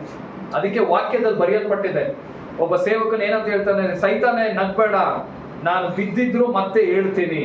ಅಂದ್ರೆ ಬೈಬಲ್ ಅಲ್ಲಿರೋ ಸೇವಕರು ಬಿದ್ದಿದ್ದಾರೆ ಕೆಲವು ಪಾಪದಲ್ಲಿ, ಆದ್ರೆ ದೇವರು ಅವ್ರನ್ನ ಕೈ ಬಿಟ್ಟಿಲ್ಲ, ವಾಕ್ಯದ ನಿಮಿತ್ತವಾಗಿ ಮತ್ತೆ ಅವ್ರನ್ನ ಎಬ್ಬಿಸಿದ್ದಾರೆ. ಹಲ್ಲೆಲೂಯಾ. ದೇವ್ರು ನಿನಗೆ ಹೇಳ್ತಾ ಇದ್ದಾರೆ, ಇಲ್ಲಿರೋರು ನೀವು ಯಾರೇ ಏನೇ ತಪ್ಪಲ್ಲಿ ಗೊತ್ತಿದ್ದು ಗೊತ್ತಿಲ್ಲದ ಬಿಟ್ಟು ಬಿದೋಗಿ, ಬ್ರದರ್ ನನಗೆ ಇದರಿಂದ ಹೊರಬರಕ್ ಆಗ್ತಾ ಇಲ್ಲ, ಈ ತಪ್ಪಿಂದ ಹೊರಗೆ ಬರಕ್ ಆಗ್ತಾ ಇಲ್ಲ, ನನ್ಗೆ ಹೆಂಗ್ ಮಾಡೋದೋ ಗೊತ್ತಿಲ್ಲ, ನನಗೆ ಸಿಕ್ಕಾಪಟ್ಟೆ ಕೋಪ, ನಾನು ಸಿಕ್ಕಾಪಟ್ಟೆ ಸುಳ್ಳು ಹೇಳ್ತೀನಿ, ನಾನು ಸಿಕ್ಕಾಪಟ್ಟೆ ಜಗಳ ಮಾಡ್ತೀನಿ, ಅಥವಾ ನನಗೆ ಸಿಕ್ಕಾಪಟ್ಟೆ ಹರ್ಟ್ ಆಗುತ್ತೆ, ಇದು ಏನೇ ವಿಷಯಗಳಿರ್ಲಿ, ನೀವು ಹೇಳಿ ವಾಕ್ಯ ಓದ್ರಿ, ಅದು ಒಂದೊಂದಾಗಿ ದೇವ್ರು ನಿಮ್ಮಿಂದ ತೆಗೆದಾಕೋದು ನೀವು ನೋಡ್ತಾ ಇರ್ತೀವಿ. Everything will be release. ವಾಕ್ಯ ನಿನ್ನನ್ನು ಶುದ್ಧಿಪಡಿಸ್ತಾ ಇರುತ್ತೆ. ಹಲ್ಲೆಲೂಯಾ. ಪ್ರಾರ್ಥನೆ ನಿನ್ನನ್ನ ದೇವರಿಗೆ ಹತ್ರ ಸೇರಿಸುತ್ತೆ, ವಾಕ್ಯ ನಿನ್ನನ್ನ ಒಳಗಡೆಯಿಂದ ಶುದ್ಧಿಪಡಿಸಿ ದೇವ್ರ ಜೊತೆ ಇರುವಂತೆ ಮಾಡ್ತದೆ. ಹಲ್ಲೆಲೂಯಾ. ಆಮೇಲೆ ಭಯ ಇರಬೇಕು. ನೋಡ್ರಿ, ಭಯ ಪ್ರತಿಯೊಬ್ಬರಲ್ಲೂ ದೇವರ ಭಯ ಇರಬೇಕು. ದೇವರ ಭಯ ಇರೋರು ದೇವರಿಗೆ ವಿರುದ್ಧವಾಗಿ ಅಥವಾ ಕೇರ್ಲೆಸ್ ಆಗಿ ದೇವರ ರಾಜ್ಯದಲ್ಲಿ ಕೆಲಸ ಮಾಡಲ್ಲ. ಪ್ರೇಯರ್ ಆಗ್ಲಿ, ಚರ್ಚ್ ಆಗ್ಲಿ, ವಾಕ್ಯ ಆಗ್ಲಿ, ಬೈಬಲ್ ಅಲ್ಲಿ ಬರ್ದಿರೋದು, ಪಾಸ್ಟರ್ ಹೇಳೋದು, ಅವ್ನು ಹೇಳಲಿಲ್ಲ ಅಂದ್ರೂ ವಾಕ್ಯದಲ್ಲಿದೆ ನಾನು ಮಾಡ್ತೀನಿ ಅನ್ನೋದು ನಿಮ್ ಹೃದಯದಲ್ಲಿ ಬಂದ್ಬಿಡೋದು. ಇವತ್ತು ಭಯ ಇಲ್ದಿರೋದ್ರಿಂದ ಪಾಸ್ಟರ್ಗಳು 100 ಸತಿ ಹೇಳಿದ್ರು ನಾವು ಮಾಡಕ್ಕಾಗ್ಯೋ, ಹೇಳ್ತಾರೆ ಬಿಡಪ್ಪ, ಇವ್ರಿಗೇನ್ ಗೊತ್ತು ನಮ್ ಕಷ್ಟ, ಇವ್ರು ಬಂದು ನಮ್ ಲೈಫ್ ಜೀರ್ಣ ಮಾಡ್ತಾರ, ನಮಗ್ ಗೊತ್ತು ನಮ್ ಬ್ರಾಲಲ್ಲಿ ಏನ್ ನಡೀತದೆ, ಇವ್ರು ಸ್ಟೇಜ್ ಮೇಲೆ ನಿಂತ್ಕೊಂಡು ಮಾತಾಡ್ಬಿಟ್ಟು ಓದ್ತಾ ಇರ್ತಾರೆ, ನಾವಲ್ಲಿ ಅನ್ಭವಿಸೋರು. ಇವೆಲ್ಲ ನಮ್ಮ ಮೈಂಡಿಗೆ ಬರ್ತದೆ. ಯಾರಿಗೆ ಬರ್ತದೆ? ವಾಕ್ಯ ಓದದೇ ಇರೋರ್ಗೆ ಬರ್ತದೆ. ವಾಕ್ಯ ಓದೋರ್ಗೆ ಅದೆಲ್ಲ ಬರಲ್ಲ, ಭಯ ಬರ್ತದೆ. ಅಯ್ಯೋ ನಾನು ಹಿಂಗಿರ್ಲಿ, ಏನ್ ಮಾಡ್ತೀನಿ, ಯಾವ ರೀತಿ ಜೀವನ ಮಾಡ್ತೀನಿ, ಇದು ಬರ್ತದೆ. ಹಲ್ಲೆಲೂಯಾ. ಆಮೇಲೆ ಈ ಧರ್ಮಶಾಸ್ತ್ರದ ಎಲ್ಲ ವಾಕ್ಯಗಳನ್ನು ಅಭ್ಯಾಸ ಮಾಡಿಕೋಬೇಕಂತೆ. ಆಮೇಲೆ ಅವನ ಬಳಿಯಲ್ಲೇ ಇರಬೇಕು. ಈಗ ಅವನ ಬಳಿಯಲ್ಲೇ ಇರಬೇಕು. ಆಮೇಲೆ ತನ್ನ ಜೀವಮಾನದ ದಿನಗಳೆಲ್ಲ ಅದರಲ್ಲಿ ಓದಿಕೊಳ್ಳುತ್ತಾ. ಯಾವಾಗ? ಭಾನುವಾರ ಒಂದಿನ ಮಾತ್ರನಾ? ಇಲ್ಲ, ಭಾನುವಾರ ಒಂದಿನ ಓದಿದ್ರೆ ಸಾಕು. ಚರ್ಚಿಗೆ ಬರ್ತಿರಲ್ಲ, ಬಂದಾಗ ನಾನು ಇಲ್ಲಿ ಹೇಳೋ ವಾಕ್ಯನ 1-2 ವಾಕ್ಯ ಓದ್ಬಿಟ್ರೆ ಸಾಕು, ಅದು ನಿಮ್ಮನ್ನ ವಾರ ಎಲ್ಲ ನಡೆಸ್ತದೆ. ಹಂಗೆ ಬರ್ತಿದ್ಯಾ? ಹಂಗೇನಾ ಬರ್ದಿರೋದು? ಯಾವತ್ತಾದ್ರೂ ಒಂದಿನ ಅಮಾವಾಸ್ಯೆ ಪೌರ್ಣಮಿಗೆ ನಮ್ಗೊಂದು ಬರ್ತದೆ ಗೊತ್ತಾ? ಹಿಂಗ್ ಗೊತ್ತಾ? ಹಿಂಗ್ ಇಡೋದಂತೆ ವಾಕ್ಯ ಓದಕ್ಕೆ, ಟಕ್ಕಂತ ಹಿಂಗ್ ಓಪನ್ ಮಾಡೋದಂತೆ, ದೇವ್ರ ಹತ್ರ ಮಾತಾಡಮ್ಮ. ಹೆಂಗ್ರಿ ಮಾತಾಡ್ತಾರೆ? ನನಗೂ ಇವತ್ತವರೆಗೂ ಹಂಗೆ ಬರೋದೇ ಇಲ್ಲ.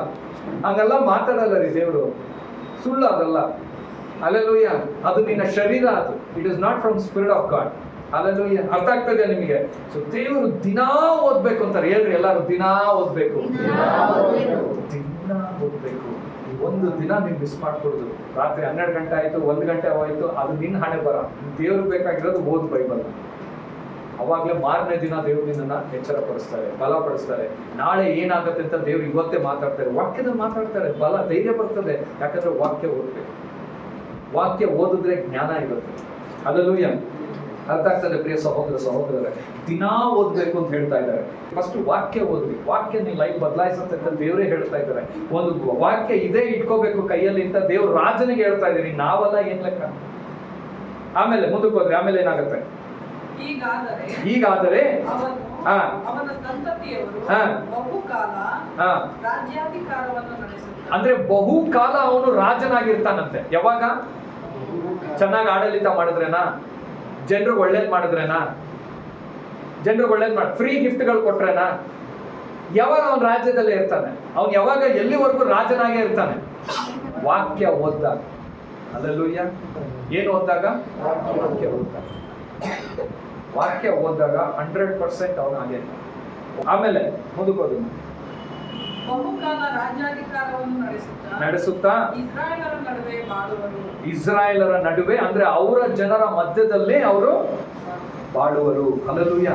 ಇಲ್ಲ ಅಂತಂದ್ರೆ ನಾವು ಅವರ ಜನರ ಮಧ್ಯದಲ್ಲದೆ ಬೇರೆ ಎಲ್ಲೋ ಹೋಗಿ ಬದುಕುವಂತೆ, ಬಾಳುವಂತೆ ಮಾಡ್ತಿರ್ತದೆ. ಹಲ್ಲೆಲೂಯಾ. ಇನ್ನೊಂದು ವಾಕ್ಯ ಓದೋಣ. ಕೀರ್ತನೆ 119 98. ಬೇಗ ಓದೋಣ. 119 98. ನಿನ್ನ ಆಜ್ಞೆಗಳ ಮೂಲಕ ಹಾ. ನನ್ನ ವೈರಿಗಳಿಗಿಂತ ಬುದ್ಧಿವಂತನಾಗಿದ್ದೇನೆ. ಯಾವ್ದ್ರ ಮೂಲಕ? ಆಜ್ಞೆ ಯಾವ್ದ್ರಲ್ಲಿದೆ? ವಾಕ್ಯದಲ್ಲಿದೆ. ಸೊ ವಾಕ್ಯ ಓದಿದ್ರೆ ನೀನ್ ಆಜ್ಞೆ ಓದ್ತೀಯಾ, ಆಜ್ಞೆ ಓದಿದಾಗ ನಿನ್ನ ವೈರಿಗಳಿಗಿಂತ ನೀನೇನಾಗ್ತೀಯಾ? ಇವತ್ತು ನಮ್ಮ ವೈರಿಗಳಿಗೆ ನಮ್ಗೆ ಅವರೇ ಮುಂದೆ ಹೋಗ್ತಾರೆ. ಬ್ರದರ್ ಏನು ಮಾಡಿದ್ರು ನನ್ ವಿರುದ್ಧವಾಗಿ ನಿಂತ್ಕೊಂಡು ಏನ್ ಮಾಡಿದ್ರು ಆಗ್ತಾ ಇಲ್ಲ ಬ್ರದರ್, ಹೆಂಗೆ ಇವ್ರನ್ನ ಗೆಲ್ಲೋದು ಅಂತ ನನಗೆ ಗೊತ್ತಾಗ್ತಾ ಇಲ್ಲ ಬ್ರದರ್, ತುಂಬಾ ಕಷ್ಟ ಪಡ್ತಾ ಇದ್ದೀನಿ ಆದ್ರೂ ಆಗ್ತಾ ಇಲ್ಲ. ವೈರಿನೇ ಗೆಲ್ತಾ ಇದ್ದಾನೆ. ಯಾಕೆ ಗೆಲ್ತಾ ಇದ್ದಾನೆ? ಯಾಕಂದ್ರೆ ನೀನು ವಾಕ್ಯ ಓದ್ತಾ ಇದ್ದಾನೆ. ಹಲ್ಲೆಲೂಯಾ. ಆಮೇಲೆ ಅದೇ 119ರಲ್ಲಿ 105ನೇ ವಚನ, ನಿನ್ನ ವಾಕ್ಯವು ನನ್ನ ಕಾಲಿಗೆ ಏನಾಗಿದೆ? ಕಾಲಿಗೆ ದೀಪ ಇಲ್ಲ ಅಂದ್ರೆ ಮುಂದೆ ನಡೆಯೋದು ಗೊತ್ತಾಗತ್ತಾ? ಕಲ್ಲು ಎಲ್ಲಿದೆ ಅಂತ ಗೊತ್ತಾಗತ್ತಾ? ಅದಕ್ಕೆ ತುಂಬಾ ಜನ ಕಲ್ಲು, ಕಾಲು, ಕೈ, ತಲೆ ಎಲ್ಲ ಹೊಡ್ಕೊಂಡು ನೋವಲ್ಲಿ ಕೂತಿರೋ. ಯಾಕಂದ್ರೆ ಮುಂದೆ ಏನಿದೆ ಗೊತ್ತಾಗ್ತಾ ಇಲ್ಲ. ಯಾಕಂದ್ರೆ ಬೆಳಕಿಲ್ಲ. ಯಾಕೆ ಬೆಳಕಿಲ್ಲ? ವಾಕ್ಯ ಇಲ್ಲ.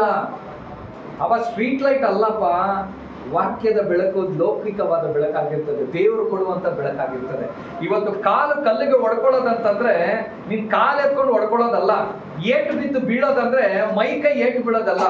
ಕೆಲವರು ಲೈಫ್ ಅಲ್ಲಿ ಹಣಕಾಸಿನ ಕಷ್ಟದಲ್ಲಿ ಬಿದ್ದಿರ್ತಾರೆ, ಕೆಲವರು ಗೊತ್ತೇ ಇಲ್ದಂಗೆ ಹೋಗಿ ಹಳ್ಳಕ್ಕೆ ಬಿದ್ದಿರ್ತಾರೆ. ಏನ್ ತೀರ್ಮಾನ ಅದ್ರ ಬಗ್ಗೆ ದೇವರು ಮಾತಾಡ್ತಾ ಇರೋದು.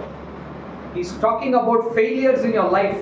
ನಿನ್ನ ಜೀವಿತದಲ್ಲಿ ಆಗಿರುವಂತ ಎಲ್ಲ ನಷ್ಟಗಳು, ಲಾಸ್ಗಳ ಬಗ್ಗೆ ದೇವರು ಮಾತಾಡ್ತಾ ಇದ್ದಾರೆ. ಯಾಕೆ ಆಗ್ತಾ ಇದೆ? ನಿನಗೊಂದು ರೈಟ್ ಆಗಿ ತೀರ್ಮಾನ ಮಾಡಕ್ ಆಗ್ತಾ ಇಲ್ಲ. ಡಿಸಿಷನ್ ಮಾಡಕ್ ಹೋಗ್ತೀರಾ, ರಾಂಗ್ ಡಿಸಿಷನ್. ಮದುವೆ ಆಗಕ್ಕೆ ಹೋಗ್ತೀರಾ, ರಾಂಗ್ ಡಿಸಿಷನ್. ಕೆಲ್ಸಕ್ಕೆ ಹೋಗ್ತೀವಿ, ರಾಂಗ್ ಡಿಸಿಷನ್. ಇಂಟರ್ವ್ಯೂಗೆ ಹೋಗ್ತೀವಿ, ರಾಂಗ್ ಡಿಸಿಷನ್. ಪ್ರತಿಯೊಂದು ವಿಷಯದಲ್ಲಿ ಏನೋ ಒಂದು ರಾಂಗ್ ಡಿಸಿಷನ್. ಕಾರಣ ಏನ್ ಗೊತ್ತಾ? ನಿನ್ ಕಾಲಿಗೆ ದೀಪ ಇಲ್ಲ. ಯಾಕೆ ದೀಪ ಇಲ್ಲ? ವಾಕ್ಯ ಇಲ್ಲ ನಿನ್ ಲೈಫಲ್ಲಿ. ವಾಕ್ಯ ಇರೋರ್ ಜೀವಿತದಲ್ಲಿ ನೀನ್ ಹೆಂಗ್ ಹೋಗ್ಬೇಕು, ಏನ್ ಮಾಡ್ಬೇಕು ಅಂತ ದೇವ್ರ ಪಿಕ್ಚರ್ ಕೊಡ್ತಾನೆ. ಏನ್ ಮಾಡ್ತಾರೆ? ಹಲ್ಲೆಲೂಯಾ. ಅರ್ಥ ಆಗ್ತಾ ಇದೆಯಾ? ಪಿಕ್ಚರ್ ಕೊಡ್ತಾರೆ. ಯಾಕಂದ್ರೆ ದೇವ್ರು ಇರ್ತಾರೆ ಅವ್ರ ಜೊತೆಗೆ. ಯಾರು ಇರ್ತಾರೆ? ಜೋರಾಗಿ ಯಾರು ಇರ್ತಾರೆ? ದೇವ್ರು ಇರ್ತಾರೆ. ಮತ್ತೆ ಅದೇ 119ರಲ್ಲಿ 165ನೇ ವಚನ, ಬೇಗ.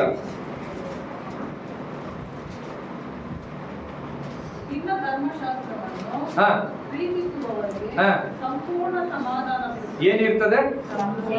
ಜೋರಾಗಿ ಏನಿರ್ತದೆ? ಎಷ್ಟ್ ಜನ ಹೇಳ್ತೀರಾ ಬ್ರದರ್ ಏನು ಗೊತ್ತಿಲ್ಲ ಬ್ರದರ್, ಯಾವಾಗ ನೋಡಿದ್ರು ಏನೋ ಒಂದು ಬೇಜಾರು ಬ್ರದರ್, ಮನ್ಸೇ ಒಂಥರ ಇರತ್ತೆ, ಬದುಕೋದಾ ಬೇಡವಾ ಅಂತ ಅನ್ಸುತ್ತೆ ಬ್ರದರ್, ಏನೋ ಫೀಲಿಂಗ್ ಬ್ರದರ್, ಏನೋ ಕಷ್ಟ ಬ್ರದರ್. ಯಾವಾಗ ನೋಡಿದ್ರು ಮನೇಲಿ ಒಂದು ಗಲಾಟೆ ಬ್ರದರ್. ಅವಾಗಷ್ಟೇ ಕೆಲಸ ಮಾಡಿ ಮನೆ ಒಳಗಡೆ ಬರ್ತೀವಿ, ಒಂದು ಗಲಾಟೆ ಶುರು ಆಗಿರುತ್ತೆ ಬ್ರದರ್. ಮನೆಯಿಂದ ಹೋಗ್ತೀವಿ, ಆಫೀಸಲ್ಲಿ ಒಂದು ಗಲಾಟೆ. ಯಾವಾಗ್ಲೂ ಏನೋ ಒಂದು ಅಸಮಾಧಾನ ಇದೆಯಾ? ಯಾಕಂದ್ರೆ ನೀನ್ ದೇವರಲ್ಲಿ ವಾಕ್ಯದಲ್ಲಿ ಓದ್ತಾ ಇಲ್ಲ, ಅದಕ್ಕೆ ನಿನ್ನ ಮನೆಯಲ್ಲಿ ಸಮಾಧಾನ ಇಲ್ಲ. ನೋಡ್ರಿ ಏನ್ ಹೇಳ್ತದೆ, ಇನ್ನೊಂದ್ಸತಿ ಓದ್ರಿ. ನಿನ್ನ ಧರ್ಮಶಾಸ್ತ್ರವನ್ನು ಪ್ರೀತಿಸುವವನಂದ್ರೆ ಓದುವಾತನು ಸಂಪೂರ್ಣ ಸಮಾಧಾನ. ಎಲ್ಲರೂ ಹೇಳ್ರಿ, ಸಂಪೂರ್ಣ ಸಮಾಧಾನ. ಹಲ್ಲೆಲೂಯಾ. ಇವತ್ತು ನಿನಗೆ ಸಂಪೂರ್ಣ ಸಮಾಧಾನ ಯಾವ್ದಾದ್ರು ವಿಷಯದಲ್ಲಿ, ಮನೆಯಲ್ಲಿ, ಕೆಲಸದಲ್ಲಿ, ಬಿಸ್ನೆಸ್ ಅಲ್ಲಿ ಇಲ್ಲ ಬ್ರದರ್ ಅಂತ ಹೇಳಿದ್ರೆ 100% ನಿನ್ನ ಲೈಫಲ್ಲಿ ವಾಕ್ಯ ಓದೋದು ಕಡಿಮೆ ಆಗಿದೆ. ಹಲ್ಲೆಲೂಯಾ. ದೇವರು 5 ನಿಮಿಷ 10 ನಿಮಿಷ ವಾಕ್ಯ ಓದೋದ್ರ ಬಗ್ಗೆ ಎಲ್ಲ ಮಾತಾಡ್ತಾ ಇರೋದು, ಹೆಚ್ಚು ಸಮಯ ವಾಕ್ಯ ಓದೋದ್ರ ಬಗ್ಗೆ ಮಾತಾಡ್ತಾ ಇರೋದು. ಹಲ್ಲೆಲೂಯಾ. ನೀವು ಹೆಚ್ಚು ಸಮಯ ವಾಕ್ಯ ಓದ್ದಾಗ್ಲೇ ನಿಮ್ಮನ್ನ ದೇವರು ಬಲವಾಗಿ ನಡ್ಸಕ್ಕಾಗುತ್ತೆ. ಪ್ರಿಯ ಸಹೋದರ ಸಹೋದರರೇ, ಒಂದ್ಸತಿ ಜೋರಾಗಿ ಚಪ್ಪಾಳೆ ತಟ್ಟಣ.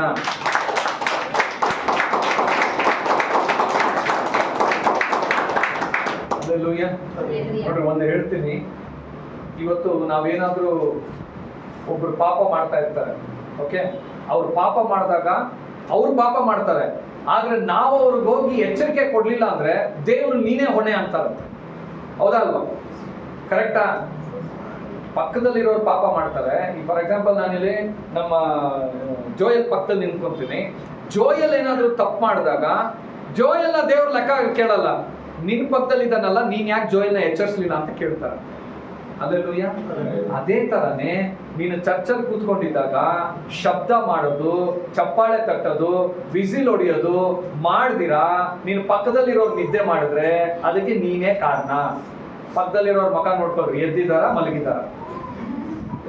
ಎದ್ದಿದ್ರೆ ನೀವು ಬಚಾವು, ಮಲಗಿದ್ರೆ ನಿಮಗ್ ನರ್ಕ. ಪಕ್ಕದಲ್ಲಿರೋರ್ ಕೈ ಕೊಟ್ರೆ ಹೇಳ್ರಿ, ದಯವಿಟ್ಟು ಮಲಗ್ಬೇಡ್ರಪ್ಪ, ನಾನ್ ನರ್ಕಕ್ಕೆ ಹೋಗಲ್ಲ. Hallelujah, hallelujah, hallelujah. ಯಾಕಂದ್ರೆ ಈ ವಾಕ್ಯದ ಬಗ್ಗೆ, ಬೇರೆ ಆಶೀರ್ವಾದದ ಬಗ್ಗೆ ಮಾತಾಡಿದಾಗ ಕಣ್ಣೆರಡು ಕಾಣ್ತಾ ಇರತ್ತೆ ಏನ್ ಮಾತಾಡ್ತಾರೆ ಅಂತ. ವಾಕ್ಯ ಅಂತಂದ್ರೆ ಇವ್ ಏನೋ ಎತ್ತಾನೋ ಅಂತ ಇರ್ತಾರೆ. ಹಲ್ಲೆಲೂಯಾ. ಆದ್ರೆ ನಾವು ವಾಕ್ಯನ ಅರ್ಥ ಮಾಡ್ಕೋಬೇಕು. ದೇವ್ರು ಹೇಳ್ತಾರೆ ದೊಡ್ಡ ಸಮಾಧಾನ. ಇವತ್ತು ನಿನ್ನ ಮನೆಯಲ್ಲಿ ಯಾವಾಗ್ಲೂ ಜಗಳ ಅಂತ ಯಾರನ್ನ ಹೇಳ್ತಾ ಇದ್ದೀರಾ, ಮನೇಲಿ ಏನು ಮಾಡ್ಬೇಡ್ರಿ, ಫಸ್ಟ್ ವಾಕ್ಯ ತೆಗೆದು ನಿಮ್ ಮನೇಲಿ ಸಮಾಧಾನ ಬರ್ತದೆ. ನೀನ್ ಕೆಲ್ಸಕ್ಕೆ ಹೋಗೋ ಜಾಗದಲ್ಲಿ ಬರೀ ಜಗಳ, ನಿಮ್ ಮ್ಯಾನೇಜರ್ ಡಿಸ್ಟರ್ಬ್ ಮಾಡ್ತಾ ಇದಾರೆ, ನಿಮ್ ಓನರ್ಗಳು ಡಿಸ್ಟರ್ಬ್ ಮಾಡ್ತಾ ಇದಾರೆ ನಿನಗೆ ಅನ್ಸತ್ತಾ, ಫಸ್ಟ್ ವಾಕ್ಯ ಓದಿ. ವಾಕ್ಯ ಹೋದ್ರೆ ಎಷ್ಟೋ ಗಂಡ ಹೆಂಡತಿಯ ಮಧ್ಯದಲ್ಲಿ ಸೇವಕರ ಲೈಫಲ್ಲೇ ನಾನು ನೋಡಿದ್ದೀನಿ ಜಗಳ. ದೇವ್ರು ಹೇಳ್ತಾರೆ ಯಾಕಪ್ಪ ಇವ್ರು ಜಗಳ ಮಾಡ್ತಾ ಇದ್ದಾರೆ ಅಂದ್ರೆ ಇವ್ರು ಪ್ರೇಯರ್ ಏನೋ ಚೆನ್ನಾಗೆ ಮಾಡ್ತಾರೆ ಕಣ, ವಾಕ್ಯ ಸರಿ ಓದ್ತಾ ಇಲ್ಲ. ವಾಕ್ಯ ಇಲ್ಲ ಅಂತಂದ್ರೆ ಅವ್ರು ಇನ್ನೊಬ್ರಿಗಿಂತ ಹೆಚ್ಚು ಅಂತ ತಿಳ್ಕೊಂಡು ಅವ್ರ ಜೊತೆ ಯುದ್ಧ ಮಾಡ್ತಾರೆ. ವಾಕ್ಯ ಓದೋರು ನನಗಿಂತ ಅವರೇ ಹೆಚ್ಚು, ನಾನೇ ಸಮಾಧಾನವಾಗಿರ್ತೀನಿ ಅಂತ ಹೇಳಿ ಅವ್ರ ಸಮಾಧಾನ. ಹಲ್ಲೆಲೂಯಾ. ವಾಕ್ಯ ಓದಿದ್ರೇನೆ ದೇವರು ನನ್ನನ್ನ ನಿಮ್ಮನ್ನ ಆಶೀರ್ವಾದನು ಮಾಡಕ್ಕಾಗುತ್ತೆ. ಹಲ್ಲೆಲೂಯಾ. ಇನ್ನೊಂದು ವಾಕ್ಯ ಬೇಗ ಓದೋಣ. ಎಜ್ರಾ ಗೊತ್ತಾ? ಎಜ್ರಾ 7ನೇ ಅಧ್ಯಾಯದಲ್ಲಿ 9-10. ಎಜ್ರಾ ಇದೆಯಾ ಬೈಬಲ್ ಅಂತ ಕೆಲವರು ಕನ್ಫ್ಯೂಷನ್ ಆಗಿದ್ದೀರಾ ಅಲ್ಲ? 2 ಪೂರ್ಣಕಾಲ ವೃತ್ತಾಂತ ಆದ್ಮೇಲೆ ಬರ್ತದೆ ನೋಡಿ. 2 ಕ್ರಾನಿಕಲ್ಸ್ ಆಗಿ ನೆಕ್ಸ್ಟ್ ಚಾಪ್ಟರ್ ಎಜ್ರಾ ಬರ್ತದೆ. ಎಜ್ರಾ 7ನೇ ಅಧ್ಯಾಯದಲ್ಲಿ 9-10 ಫಸ್ಟ್. ಅವನು ಮೊದಲನೇ ತಿಂಗಳಿಂದ ಮೊದಲನೆಯ ದಿನದಲ್ಲಿ ಹೊರಟು ತನ್ನ ದೇವರ ಕೃಪಾ ಹಸ್ತಪಾಲನೆಯಿಂದ 5ನೇ ತಿಂಗಳಿನ ಮೊದಲನೆಯ ದಿನದಲ್ಲಿ ಯೆರೂಸಲೇಮಿಗೆ ಸೇರಿದನು. ಆಮೇಲೆ ಅವನು ಯೆಹೋವನ ಧರ್ಮಶಾಸ್ತ್ರವನ್ನು ಅಭ್ಯಸಿಸಿ ನೋಡ್ರಿ, ಬಂದು ಕೂಡ್ಲೆ ಯೆರೂಸಲೇಮಿಗೆ ಕಾಲಿಟ್ಟ ಕೂಡ್ಲೆ ಯೆಹೋವನ ಅಲ್ಲಿಂದ ಧರ್ಮಶಾಸ್ತ್ರವನ್ನು ಈಸ್ಕೊಂಡು ಅವನು ಓದ್ತಾ ಇದ್ದಾನೆ, ಅದನ್ನು ಧ್ಯಾನಿಸ್ತಾ ಇದ್ದಾನಂತೆ. ಆತನು ಧ್ಯಾನಿಸಿದ ನಿಮಿತ್ತವಾಗಿ ಆತನಿಗೆ ಬಂದಂತ ಕೃಪೆ ಏನು? 28ನೇ ವಚನ ಓದೋಣ. 7ನೇ ಅಧ್ಯಾಯದಲ್ಲಿ 28ನೇ ವಚನ. ಅರಸನ ಅವನ ಮಂತ್ರಿಗಳ ಮತ್ತು ಅವನ ಎಲ್ಲ ಶ್ರೇಷ್ಠರಾದ ಸರದಾರರ ಮುಂದೆ ನನಗೆ ದಯೆ ತೋರಿಸಿದ್ದಾನೆ. ಏನ್ ತೋರಿಸ್ತಾರೆ? ಆ ಊರಲ್ಲೇ ಹಿರಿಯರು ಅವರೇ, ಅವ್ರ ಮುಂದೆ ಇವ್ರಿಗೆ ದಯೆ ಸಿಗ್ತಾ ಇದೆ. ಯಾಕೆ ಸಿಗ್ತಾ ಇದೆ? ವಾಕ್ಯ ಓದಿದ ನಿಮಿತ್ತ. ನೀನು ವಾಕ್ಯ ಓದಿದ್ರೆ ನೀನು ಎಲ್ಲೋ ಹೋಗ್ತೀಯೋ ಅಲ್ಲಿ ಜನರ ದಯೆ ನಿನ್ ಮೇಲೆ ಇರ್ತದೆ. ನೀನು ಎಲ್ಲೋ ಹೋಗ್ತೀಯೋ ಅಲ್ಲಿ ಮ್ಯಾನೇಜರ್ ದಯೆಗಳು ನೀನ್ ಬರ್ತದೆ. ನೀನು ಯಾವ ಕಂಪನಿಗೆ ಎಂಟ್ರಿಗೆ ಹೋಗು ಅಲ್ಲಿ ದೇವರು ನಿನ್ ಮೇಲೆ ಒಂದು ದಯೆ ತೋರಿಸ್ತಾರೆ. ಇಲ್ಲಿ ನಾವು ವಾಕ್ಯ ಓದಲ್ಲ, ಬರೀ ಪ್ರಯತ್ನ ಮಾಡ್ಬೇಕು. ಸ್ವಾಮಿ ನನಗೆ ಪಾಸ್ ಆಗ್ಬೇಕು ಹೋದ್ಮೇಲೆ ಫೈಲ್ ಆಗ್ಬಿಡ್ತೇವೆ. ಫುಲ್ ಡಿಸ್ಕರೇಜ್ ಹತ್ಕೊಂಡು ಬಂದ್ಬಿಟ್ಟು ಏನೋ ನನ್ನ ಲೈಫಲ್ಲಿ ಏನೋ ನಡೀತಾ ಇಲ್ಲ, ದೇವ್ರು ನನ್ನ ಲೈಫಲ್ಲಿ ಇದ್ದಾರೋ ಇಲ್ವೋ. ವಾಕ್ಯ ಇಲ್ಲ ಅಂದ್ರೆ ದೇವ್ರು ಇಲ್ಲ. ನೀನು ವಾಕ್ಯ ಓದ್ತಾ ಇಲ್ಲ, ಅದಕ್ಕೆ ದಯೆ ದೊರಕ್ತಾ ಇಲ್ಲ. ಹಲ್ಲೆಲೂಯಾ. ವಾಕ್ಯ ಓದ್ತಾ ಇಲ್ಲ, ದಯೆ ದೊರಕ್ತಾ ಇಲ್ಲ. ದಯೆ ಇದ್ರೆ ಎಂತ ಸಮಯದಲ್ಲೂ ನಿನ್ಗೆ ಏನ್ ಬೇಕೋ ಅದನ್ನ ಮಾಡ್ಬಿಡ್ತಾರೆ. ನಿನ್ಗೆ ಏನ್ ಸಿಗಬೇಕೋ ಅದು ಸಿಗ್ಬಿಡ್ತಾರೆ. ಹಲ್ಲೆಲೂಯಾ. ನೆಹಮ್ಯ ನೋಡ್ರಿ ಏನ್ ಮಾಡ್ತಾರೆ, ಅವನ ಮನೆ ಅವನ ಊರಲ್ಲಿರುವ ಗೋಡೆ ಎಲ್ಲ ಬಿದೋಗಿರ್ತದೆ. ಅವ್ನ ದೇವ್ರ ಹತ್ರ ಹೋಗಿ ಪ್ರಾರ್ಥನೆ ಮಾಡಿದ್ರೆ ದೇವರು ಆತನಿಗೆ ಒಂದು ಕೃಪೆ ಕೊಟ್ಟು ಅದನ್ನ ಕಟ್ಟೋದಕ್ಕೆ ಬೇಕಾಗಿರುವ ಸಿಮೆಂಟು ಕಲ್ಲುಗಳನ್ನೆಲ್ಲ ದೇವ್ರು ಕೊಡುವಂತೆ ಮಾಡ್ತಾರೆ. ದಯೆ, it's the grace of god. Daniel ಅನ್ನು ಜೈಲಲ್ಲಿ ಇರ್ತಾನೆ, ಆತನು ದೇವರ ಪ್ರಕಾರ ನಡ್ಕೊಳ್ಳೋದಕ್ಕೆ ಅವನ ತಗೊಂಡ್ಬಂದು ಜೈಲಲ್ಲೇ, ಅವನ ಊರಲ್ಲೇ, ಆ ಪಟ್ಟಣದಲ್ಲೇ ಒಳ್ಳೆ ಪೊಸಿಷನ್. ದಯೆ. ಯಾರೋ ಒಬ್ಬ ರಾಜ, ಫರೋವನ ರಾಜನಿಗೆ ಕನಸು ಬರ್ತದೆ. ಇಲ್ಲಿ ಯೋಸೇಫ ಜೈಲಲ್ಲಿ ಇರ್ತಾನೆ. ದೇವರು ಬಂದ್ಬಿಟ್ಟು ಯೋಸೇಫನಿಗೆ ಆ ಕನಸು ಬಗ್ಗೆ ಅರ್ಥ ಕೊಡ್ತಾ ಇದ್ದಾನೆ. ಯಾಕೆ? ಅಲ್ಲಿ ಎಷ್ಟೋ ಜನ ಇದ್ರಿ, ಪಾಸ್ಟರ್ಸ್ ಇದ್ರು, ಪ್ರೀಚರ್ಸ್ ಇದ್ರು, ಅವ್ರಿಗೆಲ್ಲ ಕೊಟ್ಟಿಲ್ಲ. ಜೈಲಲ್ಲಿರೋ ಒಂದು ಕೈದಿಗೆ ದೇವ್ರು ಕೊಡ್ತಾ ಇದ್ದಾರೆ. ಯಾಕೆ ಗೊತ್ತಾ? ದಯೆ. ನಿನ್ನ ಮೇಲೆ ಎತ್ತಬೇಕಂದ್ರೆ ದೇವ್ರ ದಯೆ ಬೇಕು. ನೀನು ಒಳ್ಳೆ ರೀತಿಯಲ್ಲಿ ಬದುಕಬೇಕಂದ್ರೆ ದೇವ್ರ ಆ ದಯೆ ನಿನಗೆ ಎಲ್ಲಿ ಸಿಗತ್ತಂದ್ರೆ ವಾಕ್ಯ ಓದೋದ್ರಲ್ಲಿ ಸಿಗುತ್ತೆ. ಆಮೇಲೆ ಮುಂದಕ್ಕೆ ಹೋದ್ರೆ ಏನ್ ಹೇಳ್ತಾರೆ? ದಯೆ ತೋರಿಸಿದ್ದಾನೆ ನನ್ನ ದೇವರಾದ ಯೆಹೋವನ ಹಸ್ತಪಾಲನೆಯು ನನಗೆ ದೊರಕಿದ್ದರಿಂದ. ನನ್ನ ದೇವರಾದ ಯೆಹೋವನ ಹಸ್ತಪಾಲನೆ ಅಂದ್ರೆ ಏನ್ ಗೊತ್ತಾ? ಇಂಗ್ಲಿಷ್ ಅಲ್ಲಿ ಹೇಳ್ತದೆ the hand of god was upon him. ಯಾರು ವಾಕ್ಯ ಓದ್ತಿರೋ, ಇವತ್ತಿಂದ ಯಾರು ತೀರ್ಮಾನ ಮಾಡಿ ನಾನು ವಾಕ್ಯ ಓದ್ತೀನಿ ಅಂತ ಕುತ್ಕೊಂತಿರೋ, ದೇವರ ಹಸ್ತ ನಿನ್ನ ಮೇಲೆ ಇರ್ತದೆ. ಯಾರ ಮೇಲೆ ದೇವರ ಹಸ್ತ ಇರ್ತದೋ ಅವರ ಮೇಲಿಂದ ಸೈತಾನನ ಹಸ್ತಗಳು ತೆಗೆದಾಕಲ್ಪಡ್ತದೆ. ಅವರ ಮೇಲಿಂದ ದುರಾತ್ಮನ ಕಾರ್ಯಗಳು ದೂರ ಓಡೋಗ್ಬಿಡ್ತದೆ. ಯಾಕಂದ್ರೆ ದೇವ್ರ ಕೈಯಲ್ಲಿ ಬರ್ತಾ ಇದೆ. ಹಲ್ಲೆಲೂಯಾ. ಯಾರ ಮೇಲೆ ದೇವ್ರ ಕೈ ಬರ್ತದೋ ಅವನು ಯಾವ ಪರಿಸ್ಥಿತಿಯಲ್ಲಿ ಇದ್ರು ದೇವರವನ್ನ ಉನ್ನತ ಸ್ಥಿತಿಗೆ ತಗೊಂಡೋಗಿ ಕೂರಿಸ್ಬಿಡ್ತಾರೆ. ದಾವಿದನ ಜೀವಿತದಲ್ಲಿ ದೇವ್ರ ಕೈ ಬಂತ್ರಿ. ಎಲ್ಲೋ ಕುರಿ ಕಾಯುವಂತ ದಾವಿದನನ್ನು ತಗೊಂಡೋಗಿ ರಾಜನಾಗಿ ಮಾಡ್ಬಿಟ್ರು. ಯಾಕೆ? ದೇವರ ದಯೆ. ನೀನ್ ಏನು ಮಾಡ್ತಾ ಇದೀಯ ಅನ್ನೋದಲ್ಲ ಮುಖ್ಯ, ನೀನ್ ಏನು ಓದಿದ್ಯಾ ಅಂತಲ್ಲ ಮುಖ್ಯ, ನಿನ್ನ ಎಕ್ಸ್ಪೀರಿಯನ್ಸ್ ಏನು ಅನ್ನೋದಲ್ಲ ಮುಖ್ಯ, ದೇವರ ಕೈ ನಿನ್ನ ಮೇಲಿದ್ಯಾ ಅನ್ನೋದೇ ಮುಖ್ಯ. ನಿನ್ನ ಮೇಲೆ ದೇವರ ಕೈ ತಂದ್ರೆ ನಿನ್ನ ಲೈಫ್ನ ದೇವ್ರು ಹಿಂಗ್ ಬದಲಾಯಿಸ್ಬಿಡ್ತಾರೆ. ಇವತ್ತು ಅನೇಕರ ಲೈಫ್ ಯಾಕೆ ಬದಲಾಗ್ತಾ ಇಲ್ಲ ಅಂದ್ರೆ ದೇವರ ಹಸ್ತ ನಿನ್ನ ಮೇಲೆ ಬರ್ತಾ ಇಲ್ಲ, ದೇವರ ಕೈಗಳು ನಿನ್ನ ಕುಟುಂಬದ ಮೇಲೆ ಬರ್ತಾ ಇಲ್ಲ. ಇವತ್ತು ಹೇಳ್ತೇನೆ, ನೀನು ವಾಕ್ಯ ಓದು, ನಿನ್ನ ಮೇಲೆ ದೇವರ ಕೈ ಬರ್ತದೆ. ದೇವರ ಕೈ ಬಂದ ಅಂದ್ರೆ ಪರಲೋಕನೇ ಅವನ ಹಿಂದೆ ನಿಂತಿರೋಂಗೆ. ಎಲ್ಲರೂ ಹೇಳ್ರಿ, ಯಾರ ಹಿಂದೆ ನಿಂತಿರೋಂಗೆ? ಪರಲೋಕನೇ ಅವನ ಹಿಂದೆ ನಿಂತಿರೋಂಗೆ. ಪರಲೋಕ ಅವನ ಹಿಂದೆ ನಿಂತಿದ್ರೆ ಅವನು ಹೆಂಗೋದ್ರೆ ಏನ್ ಸಿಗತ್ತೆ, ಎಲ್ಲೋದ್ರೆ ನೀರ್ ಸಿಗತ್ತೆ, ಎಲ್ಲೋದ್ರೆ ಗೋಲ್ಡ್ ಸಿಗತ್ತೆ, ಎಲ್ಲೋದ್ರೆ ಕೆಲಸ ಸಿಗತ್ತೆ, ಎಲ್ಲೋದ್ರೆ ಆಶೀರ್ವಾದ ಸಿಗತ್ತೆ ಅಂತ ಪರಲೋಕನೇ ಅವನು ತಿಳಿಸ್ಬಿಡ್ತಾನೆ. Hallelujah, hallelujah. ಅವನ ಇಂಪಾರ್ಟೆಂಟ್ ಮಾಡಿ ಬ್ರದರ್ಸ್ ಅಂಡ್ ಸಿಸ್ಟರ್, ದೇವರ ಕೈ ನಿನ್ ಮೇಲೆ ಇರ್ಬೇಕಂದ್ರೆ ನೀನು ಹೆಚ್ಚಾಗಿ ವಾಕ್ಯ ಓದೋರಾಗ್ಬೇಕು. ಆಶೀರ್ವಾದ ಕಡೆಗೆ ಬರೋಣ ನಾವು. ಓಕೆ, ಇದನ್ನು ನೋಡ್ಕೊಂಡು ನಾವು ಕ್ಲೋಸ್ ಮಾಡೋಣ. ಕೀರ್ತನೆ 1ನೇ ಅಧ್ಯಾಯದಲ್ಲಿ 1ನೇ ವಚನ. ಯಾವನು ದುಷ್ಟರ ಆಲೋಚನೆಯಂತೆ ನಡೆಯದೆ ಪಾಪಾತ್ಮರ ಮಾರ್ಗದಲ್ಲಿ ನಿಂತುಕೊಳ್ಳದೆ ಧರ್ಮನಿಂದಕರೊಡನೆ ಕೂತುಕೊಳ್ಳದೆ ಯೆಹೋವನ ಧರ್ಮಶಾಸ್ತ್ರದಲ್ಲಿ ಆನಂದ ಪಡುವ ಯೆಹೋವನ ಧರ್ಮಶಾಸ್ತ್ರದಲ್ಲಿ ಆನಂದ ಪಡುವಾತನು. ಹಲ್ಲೆಲೂಯಾ. ಓದೋದಲ್ಲ, ಓದೋದು ಬೇರೆ. ಧರ್ಮಶಾಸ್ತ್ರವನ್ನು ಓದೋದು ಅಂತ ಅಲ್ಲಿ ಕೊಟ್ಟಿಲ್ಲ. ಧರ್ಮಶಾಸ್ತ್ರದಲ್ಲೇ ಆನಂದ. ಆನಂದ ಅಂದ್ರೆ ಹಿಂಗೆ ನಿನಗೆ ಒಂದು ವಿಷಯ ಮಾಡಿದ್ರೆ, ಈಗ ಬಿರಿಯಾನಿ ತಿಂದ್ರೆ ನಿನಗೆ ಆನಂದ ಅಂದ್ರೆ ಏನ್ ಮಾಡ್ತೀರಾ? ಬೆಳಗ್ಗೆ ಆದ್ರೂ ಬಿರಿಯಾನಿ ಕೇಳ್ತೀರಾ, ನೈಟ್ ಆದ್ರೂ ಬಿರಿಯಾನಿ ಕೇಳ್ತೀರಾ, ರಾತ್ರಿ ಬ್ರದರ್ ನನಗೆ ಬಿರಿಯಾನಿ ಒಂದು ಇದ್ಬಿಟ್ರೆ ಸಾಕು ಬ್ರದರ್. ಯಾರಾದ್ರೂ ಆ ತರ ವಾಕ್ಯ ನನಗೆ ಇದ್ಬಿಟ್ರೆ ಸಾಕು ಅಂತ ಹೇಳಿದ್ದೀರಾ? ಅದ್ ಯಾವಾಗ ಒಂದ್ಸತಿ ಸಿಕ್ಕಿದ್ರೆ ಸಾಕು ಬ್ರದರ್, ಹೆಂಗೋ ನೀವು ಕೊಡ್ತೀರ ನಾ ಸಾಕು ಅಂತೀವಿ. ಹಲ್ಲೆಲೂಯಾ. ಆನಂದ ಅದೇನ್ ಗೊತ್ತಾ? ಅದನ್ನ ಮಾಡ್ಬೇಕಾದ್ರೆ ನಿನ್ ಒಳಗಡೆ ಸಂತೋಷ. ಇವಾಗ ಆನಂದ ಇಲ್ದಿರೋದ್ರಿಂದ ನಾವು ಬೈಬಲ್ ನೋಡಿ ನಿಮ್ಗೆ ಏನಾದ್ರೂ ಕರೆಕ್ಷನ್, ನೀನ್ ಇದು ಮಾಡಿದ್ರೆ ತಪ್ಪು ಅಂತಂದ್ರೆ ನೆಕ್ಸ್ಟ್ ಸಭೆಗೆ ಬರಲ್ಲ ಅವ್ರು. ಯಾಕೆ? ಅಯ್ಯೋ ಅವ್ರು ಯಾವಾಗ್ಲೂ ಇದನ್ನೇ ಹೇಳ್ಕೊಂಡಿರ್ತಾರಪ್ಪ, ನೀನ್ ತಪ್ಪು ಅಂತ. ಏನ್ ದೇವ್ರು ಗೊತ್ತಿಲ್ಲ ನಾವು ತಪ್ಪು ಅಂತ ಅವ್ರು ಮಾತಾಡ್ತಾರೆ ಬಿಡು, ಇವ್ರೇನಕ್ಕೆ ಮಾತಾಡ್ತಾರೆ.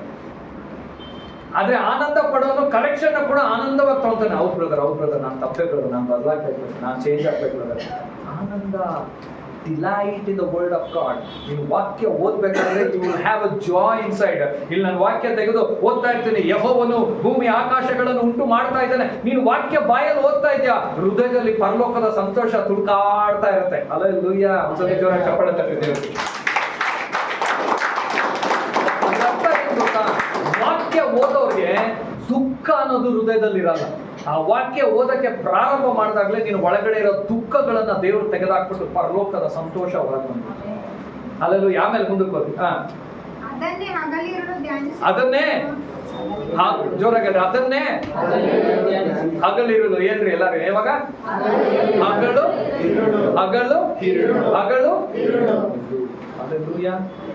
ಅವಾಗಾದ್ರೂ ರಾಜನಿಗೆ ದಿನ ಓದ್ಬೇಕು ಅಂತಿತ್ತು, ಯಾವಾಗಂತ ಕೊಟ್ಟಿರ್ಲಿಲ್ಲ. ಈಗ ಸ್ಪಷ್ಟವಾಗಿ ಹೇಳ್ತಾ ಇದ್ದಾರೆ, ಬೆಳಗ್ಗೆ ರಾತ್ರಿ ಓದ್ಲೇಬೇಕು. ನೀವ್ ಅನ್ಕೊಳಂಗೆ ಬೆಳಗ್ಗೆಯಿಂದ ಕೆಲಸ ಮಾಡಿ ಕಷ್ಟಪಟ್ಟು ರಾತ್ರಿ ನಿದ್ದೆ ಮಾಡ್ಬೇಕಾದ್ರೆ ಕುಡಿಸ್ಕೊಂಡು ಅಂತ ಅನ್ಕೊಂಡು ದೇವ್ರು ಮಾಡಿದ್ರಪ್ಪ ಅಂತ ಹೇಳಿ ಥ್ಯಾಂಕ್ ಯು ಜೀಸಸ್, ಅದಲ್ಲಪ್ಪ ಅದಲ್ಲ ಇದು. Hallelujah. God is not expecting such kind of reading. ದೇವ್ರಿಗೆ ಎಂತ ಓದಬೇಕಂದ್ರೆ ಹಗಲು ಇರುಳು ನೀನು ಅದನ್ನೇ ಧ್ಯಾನಿಸ್ಬೇಕು.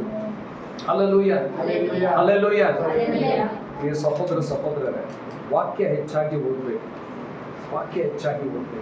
ನೀನು ಬೆಳಗ್ಗೆಯಿಂದ ಸಾಯಂಕಾಲವರೆಗೂ ನೀನು ವಾಕ್ಯ ಓದಿದ್ರೆ ನಿನ್ನ ರೆವಲ್ಯೂಷನ್ ಗಿಫ್ಟ್ ಚೇಂಜ್ ಆಗ್ಬಿಡ್ತದೆ. ಇವತ್ತು ನಿನ್ನ ರೆವಲ್ಯೂಷನ್ ಗಿಫ್ಟ್ ವಾಕ್ಯ ಓದೋದ್ರು ನಿಮ್ಗೆ ಯಾಕೆ ಪ್ರಕಟಣೆಗಳು ಬರ್ತಾ ಇಲ್ಲ ಅಂದ್ರೆ ಇದೇ ಕಾರಣ. ನಿಮ್ಗೆ ಅರ್ಥ ಆಗ್ತಾ ಇಲ್ಲ, ರೆವಲ್ಯೂಷನ್ ಬರ್ತಾ ಇಲ್ಲ. ಯಾಕಂದ್ರೆ ನೀನ್ ಬೈಬಲ್ ಓದೋದೇ ಸ್ವಲ್ಪ ರಾಂಗ್. ಓದ್ರಿ, ಬೆಳಗ್ಗೆ ಟೈಮ್ ಸಿಕ್ತಾಗಲ್ಲ ಬೈಬಲ್ ಓದ್ರಿ, ಟೈಮ್ ಸಿಕ್ತಾಗಲ್ಲ ಬೈಬಲ್ ಓದ್ರಿ. ದೇವರು ಅದ್ಭುತ ಮಾಡ್ತಾರೆ. ಹಲ್ಲೆಲೂಯಾ. ಎಷ್ಟರ ಯಹೂದ್ಯರನ್ನ ಸಾಯಿಸ್ಬೇಕು ಅಂತ ಪ್ಲಾನ್ ಮಾಡಿರ್ತಾರೆ. ಅವಾಗ ಲೆಟರ್ ಬರ್ಬಿಟ್ಟಿರ್ತಾನೆ ರಾಜ, ಇವ್ರನ್ನ ಸಾಯಿಸ್ಬಿಡು ಅಂತ ಹೇಳ್ಬಿಟ್ಟು. ಲೆಟರ್ ಎಲ್ಲ ಬರ್ದಾದ್ಮೇಲೆ ಇವ್ರು ಉಪವಾಸ ಪ್ರೇಯರ್ ಶುರು ಮಾಡ್ತಾರೆ. ಎಸ್ತರು ಅವರೆಲ್ಲ ಉಪವಾಸ ಪ್ರೇಯರ್ ಶುರು ಮಾಡ್ತಾರೆ. ಶುರು ಮಾಡಿದಾಗ ಸಡನ್ ಆಗಿ ಒಂದಿನ ರಾಜನಿಗೆ ನಿದ್ದೆ ಹೋಗ್ಬಿಡತ್ತಂತೆ. ರಾತ್ರಿ ನಿದ್ದೆ ಬರಲ್ಲ. ಯಾರಿಗೆ? ರಾಜನಿಗೆ. ಅವಾಗ ಅವ್ನು ಏನ್ ಮಾಡ್ತಾನೆ ಅಂದ್ರೆ ಧರ್ಮಶಾಸ್ತ್ರ ತೆಗಿ ಅಂತಾನಂತೆ. ಕ್ರಾನಿಕಲ್ಸ್ ಬುಕ್ ತೆಗೀರಿ, ಹಿಂದೆ ಏನೇನ್ ನಡೆದಿದೆ ಅದೆಲ್ಲ ಬರ್ದಿದ್ದಾರಲ್ಲ ತೆಗಿ ಅಂತ ಹೇಳ್ತಾನೆ. ಯಾರು? ರಾಜ. ಇವತ್ತು ನಿನಗೆ ನಿದ್ದೆ, ಅವನು ದೇವರೇ ಗೊತ್ತಿಲ್ದಿರೋ ರಾಜ. ಎಂತ ರಾಜ ಅವನು? ದೇವರೇ ಗೊತ್ತಿಲ್ದಿರೋ ರಾಜ. ನಿದ್ದೆ ಹೋದ್ರೆ ನೈಟು ಓದಕ್ ಕೂತ್ಕೊಂತವ್ನೆ. ಅವ್ನು ಮನ್ಸು ಮಾಡಿದ್ರೆ 4 ಜನನ ಬಂದು ಡ್ಯಾನ್ಸ್ ಆಡ್ರೋ ನಾನು ನಿದ್ದೆ ಮಾಡ್ಬೇಕು ಅಂತ ಹೇಳ್ಬೋದಾಯ್ತು. ರಾಜ ಅವ್ನು ಮನ್ಸು ಮಾಡಿದ್ರೆ 4 ಜನಕ್ಕೆ ಬಂದು ಕೈ ಕಾಲು ಅಮುಕ್ರೋ ನನಗೆ ನಿದ್ದೆ ಬೇಕು ಅಂತ ಹೇಳ್ಬೋದಾಯ್ತು. ರಾಜ ಅವ್ನು ಮನ್ಸು ಮಾಡಿದ್ರೆ 4 ಜನನ ಬಂದ್ಬಿಟ್ಟು ಗಾಳಿ ಬೀಸ್ರೋ ಅಥವಾ ಏನಾದ್ರು ನಾಟಕ ಮಾಡ್ರೋ ನಾನು ಮಲಗಬೇಕು ಅಂತ ಹೇಳ್ಬೋದು. ಆದ್ರೆ ಅವನು ಧರ್ಮಶಾಸ್ತ್ರ ಓದ್ತಾ ಇದ್ದಾನೆ. ಯಾರು? ದೇವರೇ ಗೊತ್ತಿಲ್ದಿರೋ ರಾಜ. ಬ್ಯಾಪ್ಟಿಸಮ್ ತೆಗೆದು ಯೇಸು ಸ್ವಾಮಿನೇ ನನಗಾಗಿ ಸತ್ರು, ಯೇಸು ಸ್ವಾಮಿನೇ ನನಗೆ ರಕ್ತ ಕೊಟ್ರು ಅಂತ ಹೇಳೋ ನಮ್ ಜನ ರಾತ್ರಿ ನಿದ್ದೆ ಹೋದ್ರೆ ಪಕ್ಕದಲ್ಲಿ ಮೊಬೈಲ್ ಅಲ್ಲಿ ಇದೆ ಅಂತ ಹುಡುಕ್ತೀವಿ. ಹೇಳ್ರಿ ಪಕ್ಕದಲ್ಲಿರೋರ್ಗೆ, ನಿಮ್ಗೆ ಹೇಳ್ತಾವ್ರೆ ಅಂತ. ಹೌದಾ ಅಲ್ವಾ? ಅದಕ್ಕೆ ಏನಾಗ್ತಾ ಇದೆ ಅಂದ್ರೆ ನಾವು ಅಭಿವೃದ್ಧಿ ಆಗ್ತಾ ಇಲ್ಲ. We are not able to grow in the Lord. ವಾಕ್ಯ ಓದ್ರಿ, ಅದಲ್ಲಿರೋದು. ಹಲ್ಲೆಲೂಯ. ನಾನು ದೇವರು ಕೇಳ್ತಾ ಇದ್ದೆ, ಸ್ವಾಮಿ ನನಗೆ ಇನ್ನೂ ಆಳವಾದ ರಹಸ್ಯಗಳು ಬೇಕು, ಇದು ನನಗೆ ಸಾಲ್ತಾ ಇಲ್ಲ ಅಂತ ಹೇಳಿದಾಗ ದೇವ್ರು ಹೇಳಿದ್ರು, ನೀವು ಏನು ಮೊಬೈಲ್ಗೆ ಟಿವಿಗೆ ಟೈಮ್ ಕೊಡ್ತಿಲ್ಲ ಅದನ್ನ ತೆಗೆದಿಟ್ಬಿಟ್ಟು ನನ್ನ ಬೈಬಲ್, ನನ್ನ ವಾಕ್ಯ ಓದು, ಇನ್ನೂ ಆಳವಾದ ರಹಸ್ಯ ತಿಳಿಸ್ತೇವೆ, ಇನ್ನೂ ಆಳಕ್ಕೆ ಕರ್ಕೊಂಡು ಹೋಗ್ತೇವೆ.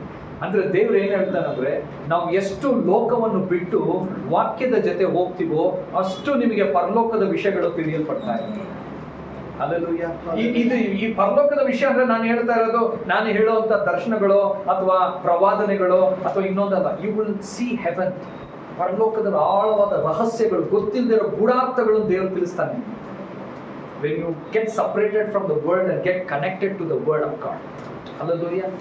ಮಾಡೋಣ, ನಿಜವಾಗ್ಲೂ ಮಾಡೋಣ. ಎಲ್ಲೇ ಮಾಡೋಣ. ಕೆಲವರು ಇಲ್ಲಿ ಇನ್ನೂ ನಿದ್ದೆಯಿಂದ ಕಟ್ಟಾಗಕ್ಕೆ ಕಷ್ಟಪಡ್ತಾ ಇದ್ದೀರಾ. ಇನ್ನು ಲೋಕದಿಂದ ಯಾವತ್ತು ನೀವು ಕಟ್ಟಾಗೋದು, ಅದನ್ನ ನಾನು ಯಾವಾಗ ನಂಬೋದು, ಅದನ್ನ ಯಾವಾಗ ನಾವು ಕಾರ್ಯರೂಪಕ್ಕೆ ತರೋದು. Hallelujah. have to get separated. ಆಮೇಲೆ ಏನಾಗ್ತದೆ, ಮುಂದಕ್ಕೆ ಹೋದ್ರಿ. ಹಗಲಿರುಳು ಧ್ಯಾನಿಸುವವನು ಹೆಂಗಿರ್ತಾನೆ? ಅವನು ಎಷ್ಟೋ ಧನ್ಯನು. ಆಮೇಲೆ ಅವನು ನೀರಿನ ಕಾಲುವೆಗಳ ಬಳಿಯಲ್ಲಿ ಬೆಳೆದಿರುವ ಮರದ ಹಾಗೆ. ನೀರಿನ ಕಾಲುವೆ ಪಕ್ಕದಲ್ಲಿ ಬೆಳೆಯುವ ಮರ ಹೆಂಗಿರತ್ತೆ ಗೊತ್ತೇನ್ರಿ? ಹೆಂಗಿರತ್ತೆ ಹೇಳ್ರಿ? ಒಳ್ಳೆ ಹಣ್ಣು ಕೊಡ್ತದೆ. ಈಗ ನೀರಿನ ಕಾಲುವೆ ಪಕ್ಕದಲ್ಲಿರುವಂತ ಮರಕ್ಕೂ ದೂರದಲ್ಲಿ ನೀರೇ ಇಲ್ಲದೆ ಇರುವಂತ ಸ್ಥಳದಲ್ಲಿರುವ ಮರಕ್ಕೂ ಏನು ವ್ಯತ್ಯಾಸ ಅಂತ ನೋಡಿದ್ರೆ, ಅದನ್ನ ಯಾರಾದ್ರೂ ನೋಡ್ಕೋಬೇಕು. ಯಾವಾಗ್ಲೂ ಹೋಗಿ ನೀರ್ ಹಾಕ್ಬೇಕು. ಯಾವಾಗ್ಲೂ ಹೋಗಿ ಈಗ ಹಂಗೆ ನಾವು ಮಾಡೋದು. ಯಾವಾಗ್ಲೂ ನಿಮಗೆ ಹೇಳೋದು, ಬೈಬಲ್ ಓದ್ರಿ, ಚಪ್ಪಾಳೆ ತಟ್ರಿ, ಕೈ ಎತ್ರಿ, ಕಣ್ ಮುಚ್ಚ್ರಿ, ದಿನ ಮನೆಗೆ ಹೋಗಿ ಪ್ರಾರ್ಥನೆ, ಇದು ಹೇಳ್ತೀವಲ್ಲ, ಇದೇ ನಾವು ನೀರ್ ಹಾಕೋದು, ಚುಚ್ಚೋದು ನಿಮ್ಮನ್ನ. ಮಾಡ್ರಪ್ಪ ಇದು ಮಾಡ್ರಿ ಅಂತ. ಅದ್ರ ನೀರಿನ ಕಾಲುವೆ ಬಳಿಯಲ್ಲಿರುವ ಮರಗದ, ಅದಕ್ಕೆ ಯಾರು ಚುಚ್ಚೋದ್ ಬೇಕಾಗಿಲ್ಲ. ಯಾವ ಟೈಮಲ್ಲಿ ಪ್ರೇಯರ್ ಮಾಡ್ಬೇಕು, ಯಾವ ಟೈಮಲ್ಲಿ ವಾಕ್ಯ ಓದ್ಬೇಕು, ಯಾವ ಟೈಮಲ್ಲಿ ದೇವ್ರ ಹತ್ರ ಇರ್ಬೇಕು, ಯಾವ ಟೈಮಲ್ಲಿ ಏನ್ ಮಾಡ್ಬೇಕು, ಅದಕ್ಕೆ ಅದಾಗೆ ದೇವ್ರು ತಿಳಿಸ್ತಾ ಇರ್ತಾರೆ. ಅದಕ್ಕೆ ಏನಾಗತ್ತಂದ್ರೆ, ನೀರು ಇಲ್ಲದೆ ಇರುವ ಸ್ಥಳದಲ್ಲಿರುವ ಮರ ಇಷ್ಟೆಲ್ಲ ಮಾಡಿದ್ರು ಕೆಲವೊಮ್ಮೆ ಹಣ್ಣು ಕೊಡ್ತದೆ, ಇಲ್ಲಾಂದ್ರೆ ಹಾಳಾಗೋಗುತ್ತೆ. ಆದ್ರೆ ನೀರು ಬಳಿಯಲ್ಲಿರುವಂತ ಮರ ಹಾಳಾಗೋಗಿರೋ ಚರಿತ್ರೆನೇ ಇಲ್ಲ. ಹಲ್ಲೆಲೂಯಾ. ಪಕ್ಕದಲ್ಲಿರೋರ್ಗೆ ಹೇಳ್ರಿ, ನಿನಗಲ್ಲ ನನಗೆ ಹೇಳ್ತಾ ಇರೋದು. ನಾವು ನೀರಿನ ಪಕ್ಕದಲ್ಲಿರುವ ಮರದ ಹಾಗೆ ನಾವು ಇರ್ಬೇಕು. ನೀನ್ ಯಾವಾಗ ಹಂಗೆ ಇರ್ತೀಯ, ನಿನ್ನ ಜೀವಿತದಲ್ಲಿ ದೊಡ್ಡ ಆಶೀರ್ವಾದವನ್ನು ದೇವರು ಬಿಡುಗಡೆ ಮಾಡ್ತಾನೆ. ಹಲ್ಲೆಲೂಯಾ. ಅದಕ್ಕೇನು ಬೇಕಾಗಿಲ್ಲ. ಈಗ ನೀರಿನ ದೂರದಲ್ಲಿರೋ ಮರಕ್ಕೆ ನೀರು ಹಾಕ್ಬೇಕು, ಬೆಳಿಬೇಕು ಅಂತಂದ್ರೆ ಹಣ್ಣುಗಳು ಬಂದು ಚೆಕ್ ಮಾಡ್ತಾ ಇರ್ತಾರೆ. ಹಾಗೆ ನಿಮಗೂ ಕೂಡ ಏನಾದ್ರೂ ಬೇಕಂದ್ರೆ ನೀವು ಯಾವಾಗ್ಲೂ ಪ್ರೇಯರ್ ಮಾಡ್ಬೇಕು. ನಾವು ಪ್ರಾರ್ಥನೆ ಮಾಡಿದ್ರೆ ದೇವ್ರು ಕೊಡ್ತಾರೆ. ಏನಾದ್ರೂ ಪ್ರಾಬ್ಲಮ್ 3 ದಿನ ಉಪವಾಸ, 7 ದಿನ ಉಪವಾಸ, ಎಲ್ಲ ಹಿಂಗೆ ಮಾಡ್ಕೊಂಡಿರ್ಬೇಕು. ಆದ್ರೆ ನೀರಿನ ಬಳಿ ಇರೋ ಕಾಲುವೆಗಳಿಗೆ ಪ್ರೇಯರ್ ಬೇಕಾಗಿಲ್ಲ. ಅವ್ರು ರೆಗ್ಯುಲರ್ ಆಗಿ ಅದ್ರಲ್ಲೇ ಇರ್ತಾರಲ್ಲ, ಅವ್ರಿಗೆ ಏನ್ ಬೇಕೋ ತಕ್ಕ ಸಮಯದಲ್ಲಿ ಬಂದಿದೆಯಲ್ಲ. That is the difference. ನೀನು ಕೇಳಿ ಒಂದು ಕೊಡ್ಬೇಕನ್ನೋದು ದೇವ್ರಿಗಲ್ಲ. ನಿನ್ನ ಕಷ್ಟ ಏನ್ ದೇವ್ರಿಗೆ ಆಲ್ರೆಡಿ ಗೊತ್ತು. ನೀನು ಕೇಳಕ್ಕಿಂತ ಮುಂಚೆ ಅದು ನಿನ್ ಕೈಗೆ ಬರುವಂತೆ ನಮ್ಮ ದೇವ್ರು ಮಾಡ್ತಾನೆ. ನೀರಿನ ಕಾಲುವೆ ಪಕ್ಕದಲ್ಲಿ ಬೆಳೆಯೋದಕ್ಕೆ ಟ್ರೈ ಮಾಡಿ. Hallelujah. Try to grow next to the river. ಅವಾಗ ನಿನ್ನ ಲೈಫ್ ಎಷ್ಟು ಫ್ರೂಟ್ಫುಲ್ ಆಗಿರುತ್ತೆ ಅಂತ ನಿಮ್ಗೆ ಗೊತ್ತಾಗ್ತದೆ. ಹಲ್ಲೆಲೂಯಾ. ಜನ ಕೂಡ ಬರ್ತಾರೆ, ನೀರಿನ ಹತ್ರ ಇರುವಂತ ಜಮೀನ್ ಇರತ್ತೆ, ನೀರೇ ಇಲ್ದಿರೋ ಜಮೀನ್ ಇರತ್ತೆ. ಯಾವ್ದಕ್ಕೆ ಬೆಲೆ ಜಾಸ್ತಿ? ಅದಕ್ಕೆ ಪರಲೋಕದಲ್ಲೂ ಕೂಡ ವಾಕ್ಯ ಓದೋರಿಗೆ ಬೆಲೆ ಜಾಸ್ತಿ. ಅವರನ್ನೇ ದೇವ್ರು ಬಲವಾಗಿ ಉಪಯೋಗ ಮಾಡೋದು. ವಾಕ್ಯ ಓದದೇ ಇರೋರನ್ನ ಎಲ್ಲೋ ಮೂಲೆ ಕೂರಿಸಿರ್ತಾರೆ, ಇರೋಪ್ಪ ಒಂದ್ ಸ್ವಲ್ಪ ದಿನ ನೋಡೋಣ ಆಮೇಲೆ ಅಂತ. ಅದೇ ರೀತಿಯಾಗಿ ನೀರು ಬಳಿಯಲ್ಲಿರುವಂತ ಏನಾಗತ್ತೆ, ಮರಕ್ಕೂ ನೀರು ಇಲ್ಲದೆ ಇರುವ ಮರಕ್ಕೂ ಏನ್ ವ್ಯತ್ಯಾಸ ಅಂದ್ರೆ, ಇದ್ರಲ್ಲಿ ಬೆಲೆ ಜಾಸ್ತಿ ಇರತ್ತೆ, ಅಂದ್ರೆ ಫ್ರೂಟ್ ಜಾಸ್ತಿ ಇರತ್ತೆ, ಅದರಲ್ಲಿ ಬೆಲೆ ಕಡಿಮೆ ಇರ್ತದೆ. ಹಲ್ಲೆಲೂಯಾ. ವಾಕ್ಯ ಓದೋರು ಯಾವಾಗ್ಲೂ ದೇವ್ರಿಗಾಗಿ ಹೆಚ್ಚು ಕೆಲಸ ಮಾಡ್ತಾ ಇರ್ತಾರೆ. ವಾಕ್ಯ ಓದದೇ ಇರೋರು ನಾನು, ನನ್ನ ಮನೆ, ನನ್ನ ಹೊಟ್ಟೆ ಅಂತ ಹೇಳಿ ಜೀವನ ಮಾಡ್ತಾ ಇರ್ತಾರೆ. ಹಲ್ಲೆಲೂಯಾ. ಹಲ್ಲೆಲೂಯಾ. ಅರ್ಥ ಆಗ್ತದೆ ನಾನು ಮಾತಾಡ್ತಾ ಇರೋದು? ನೀವು ಬದಲಾದ್ರೆ ಇವತ್ತಿಂದ ವಾಕ್ಯ ಓದಕ್ಕೆ ಶುರು ಮಾಡ್ಬಿಡ್ತೀರಾ. ಆಮೇಲೆ ಮುಂದಕ್ಕೆ ಹೋದ್ರೆ ನೆಕ್ಸ್ಟ್ ಏನು? ಅಂತ ಮರವು ತಕ್ಕ ಕಾಲದಲ್ಲಿ ಫಲ ಕೊಡುತ್ತದೆ. ತಕ್ಕ ಕಾಲದಲ್ಲಿ ಫಲ ಕೊಡುತ್ತದಂತೆ. ಆಮೇಲೆ ಅದರ ಎಲೆ ಯಾವಾಗ್ಲೂ ಸೋತೋಗಲ್ಲ. ದುಃಖ ಬರ್ಲಿ, ಕಷ್ಟ ಬರ್ಲಿ, ನೋವು ಬರ್ಲಿ, ಸೋತೋಗಲ್ಲ. ಇವತ್ತು ನಾವು ಒಂದು ಚಿಕ್ಕದೊಂದು ಪ್ರಾಬ್ಲಮ್, ಇವತ್ತು ವಾಕ್ಯ ಏನಾದ್ರು ಯಾರಿಗಾನ ಚುಚ್ಚೋಗಾದ್ರೆ ಹಂಗೆ ಮುಖ ಬಾಡೋಗಿರುತ್ತೆ. ನೀನು ಯಾವಾಗ್ಲೂ ಬಾಡ್ದಿರ ಇರ್ಬೇಕಾದ್ರೆ, ವಾಕ್ಯ ಕೊಟ್ರು ಮುಖ ಬಾಡೋಗ್ದಿರ ಇರ್ಬೇಕಾದ್ರೆ ವಾಕ್ಯ ಯಾವಾಗ್ಲೂ ಓದೋದಾಗುತ್ತೆ. ಹಲ್ಲೆಲೂಯಾ. ಆಮೇಲೆ ಅದರಂತೆ ಅವರ ಕಾರ್ಯ ಎಲ್ಲವೂ, ಅವರ ಕಾರ್ಯ ಎಲ್ಲವೂ. ಇವತ್ತು ಎಷ್ಟು ಕಾರ್ಯ ಸಫಲ ಆಗ್ಲಿಲ್ಲ ಗೊತ್ತಾ? ನೀವು ಏನೇನೆಲ್ಲ ಪ್ಲಾನ್ ಮಾಡಿ ಇಟ್ಟಿದ್ರೆ, ಇದು ಇವಾಗ ಮಾಡಿರೋದಲ್ಲ, ಮದುವೆ ಆದಾಗ ಮಾಡಿದಿರೋ ಪ್ಲಾನ್ಗಳು ಇನ್ನೂ ನೆರವೇರ್ತಾ ಇಲ್ಲ. ಬ್ರದರ್ ಅವಾಗ ಮಾಡಿದ್ವಿ ಬ್ರದರ್, ದೇವ್ರು ಮಾಡ್ತಾನೆ, ಮಾಡ್ರಪ್ಪ ಮಾಡ್ರಿ. ದೇವರು ಮಾಡ್ಬೇಕು. ನಿನ್ನ ಎಲ್ಲಾ ಕಾರ್ಯಗಳು ಹೆಜ್ಜೆಲ್ಲೂ ದೇವರು ಸಫಲ ಮಾಡ್ತಾನೆ. Every step will be a blessing in your life. ನೀನು ವಾಕ್ಯ ಓದ್ತಾನೆ, ಅದರಲ್ಲೂ ವಾಕ್ಯ ಓದಿದಾಗ ದೇವರು ಅದ್ಭುತ ಮಾಡುವಾಗಿಲ್ಲ. ವಾಕ್ಯ ಓದಿದಾಗ ದೇವರು ನಿನ್ನ ಮೇಲಕ್ಕೆ ತೋರಾಗಿದ್ದಾರೆ.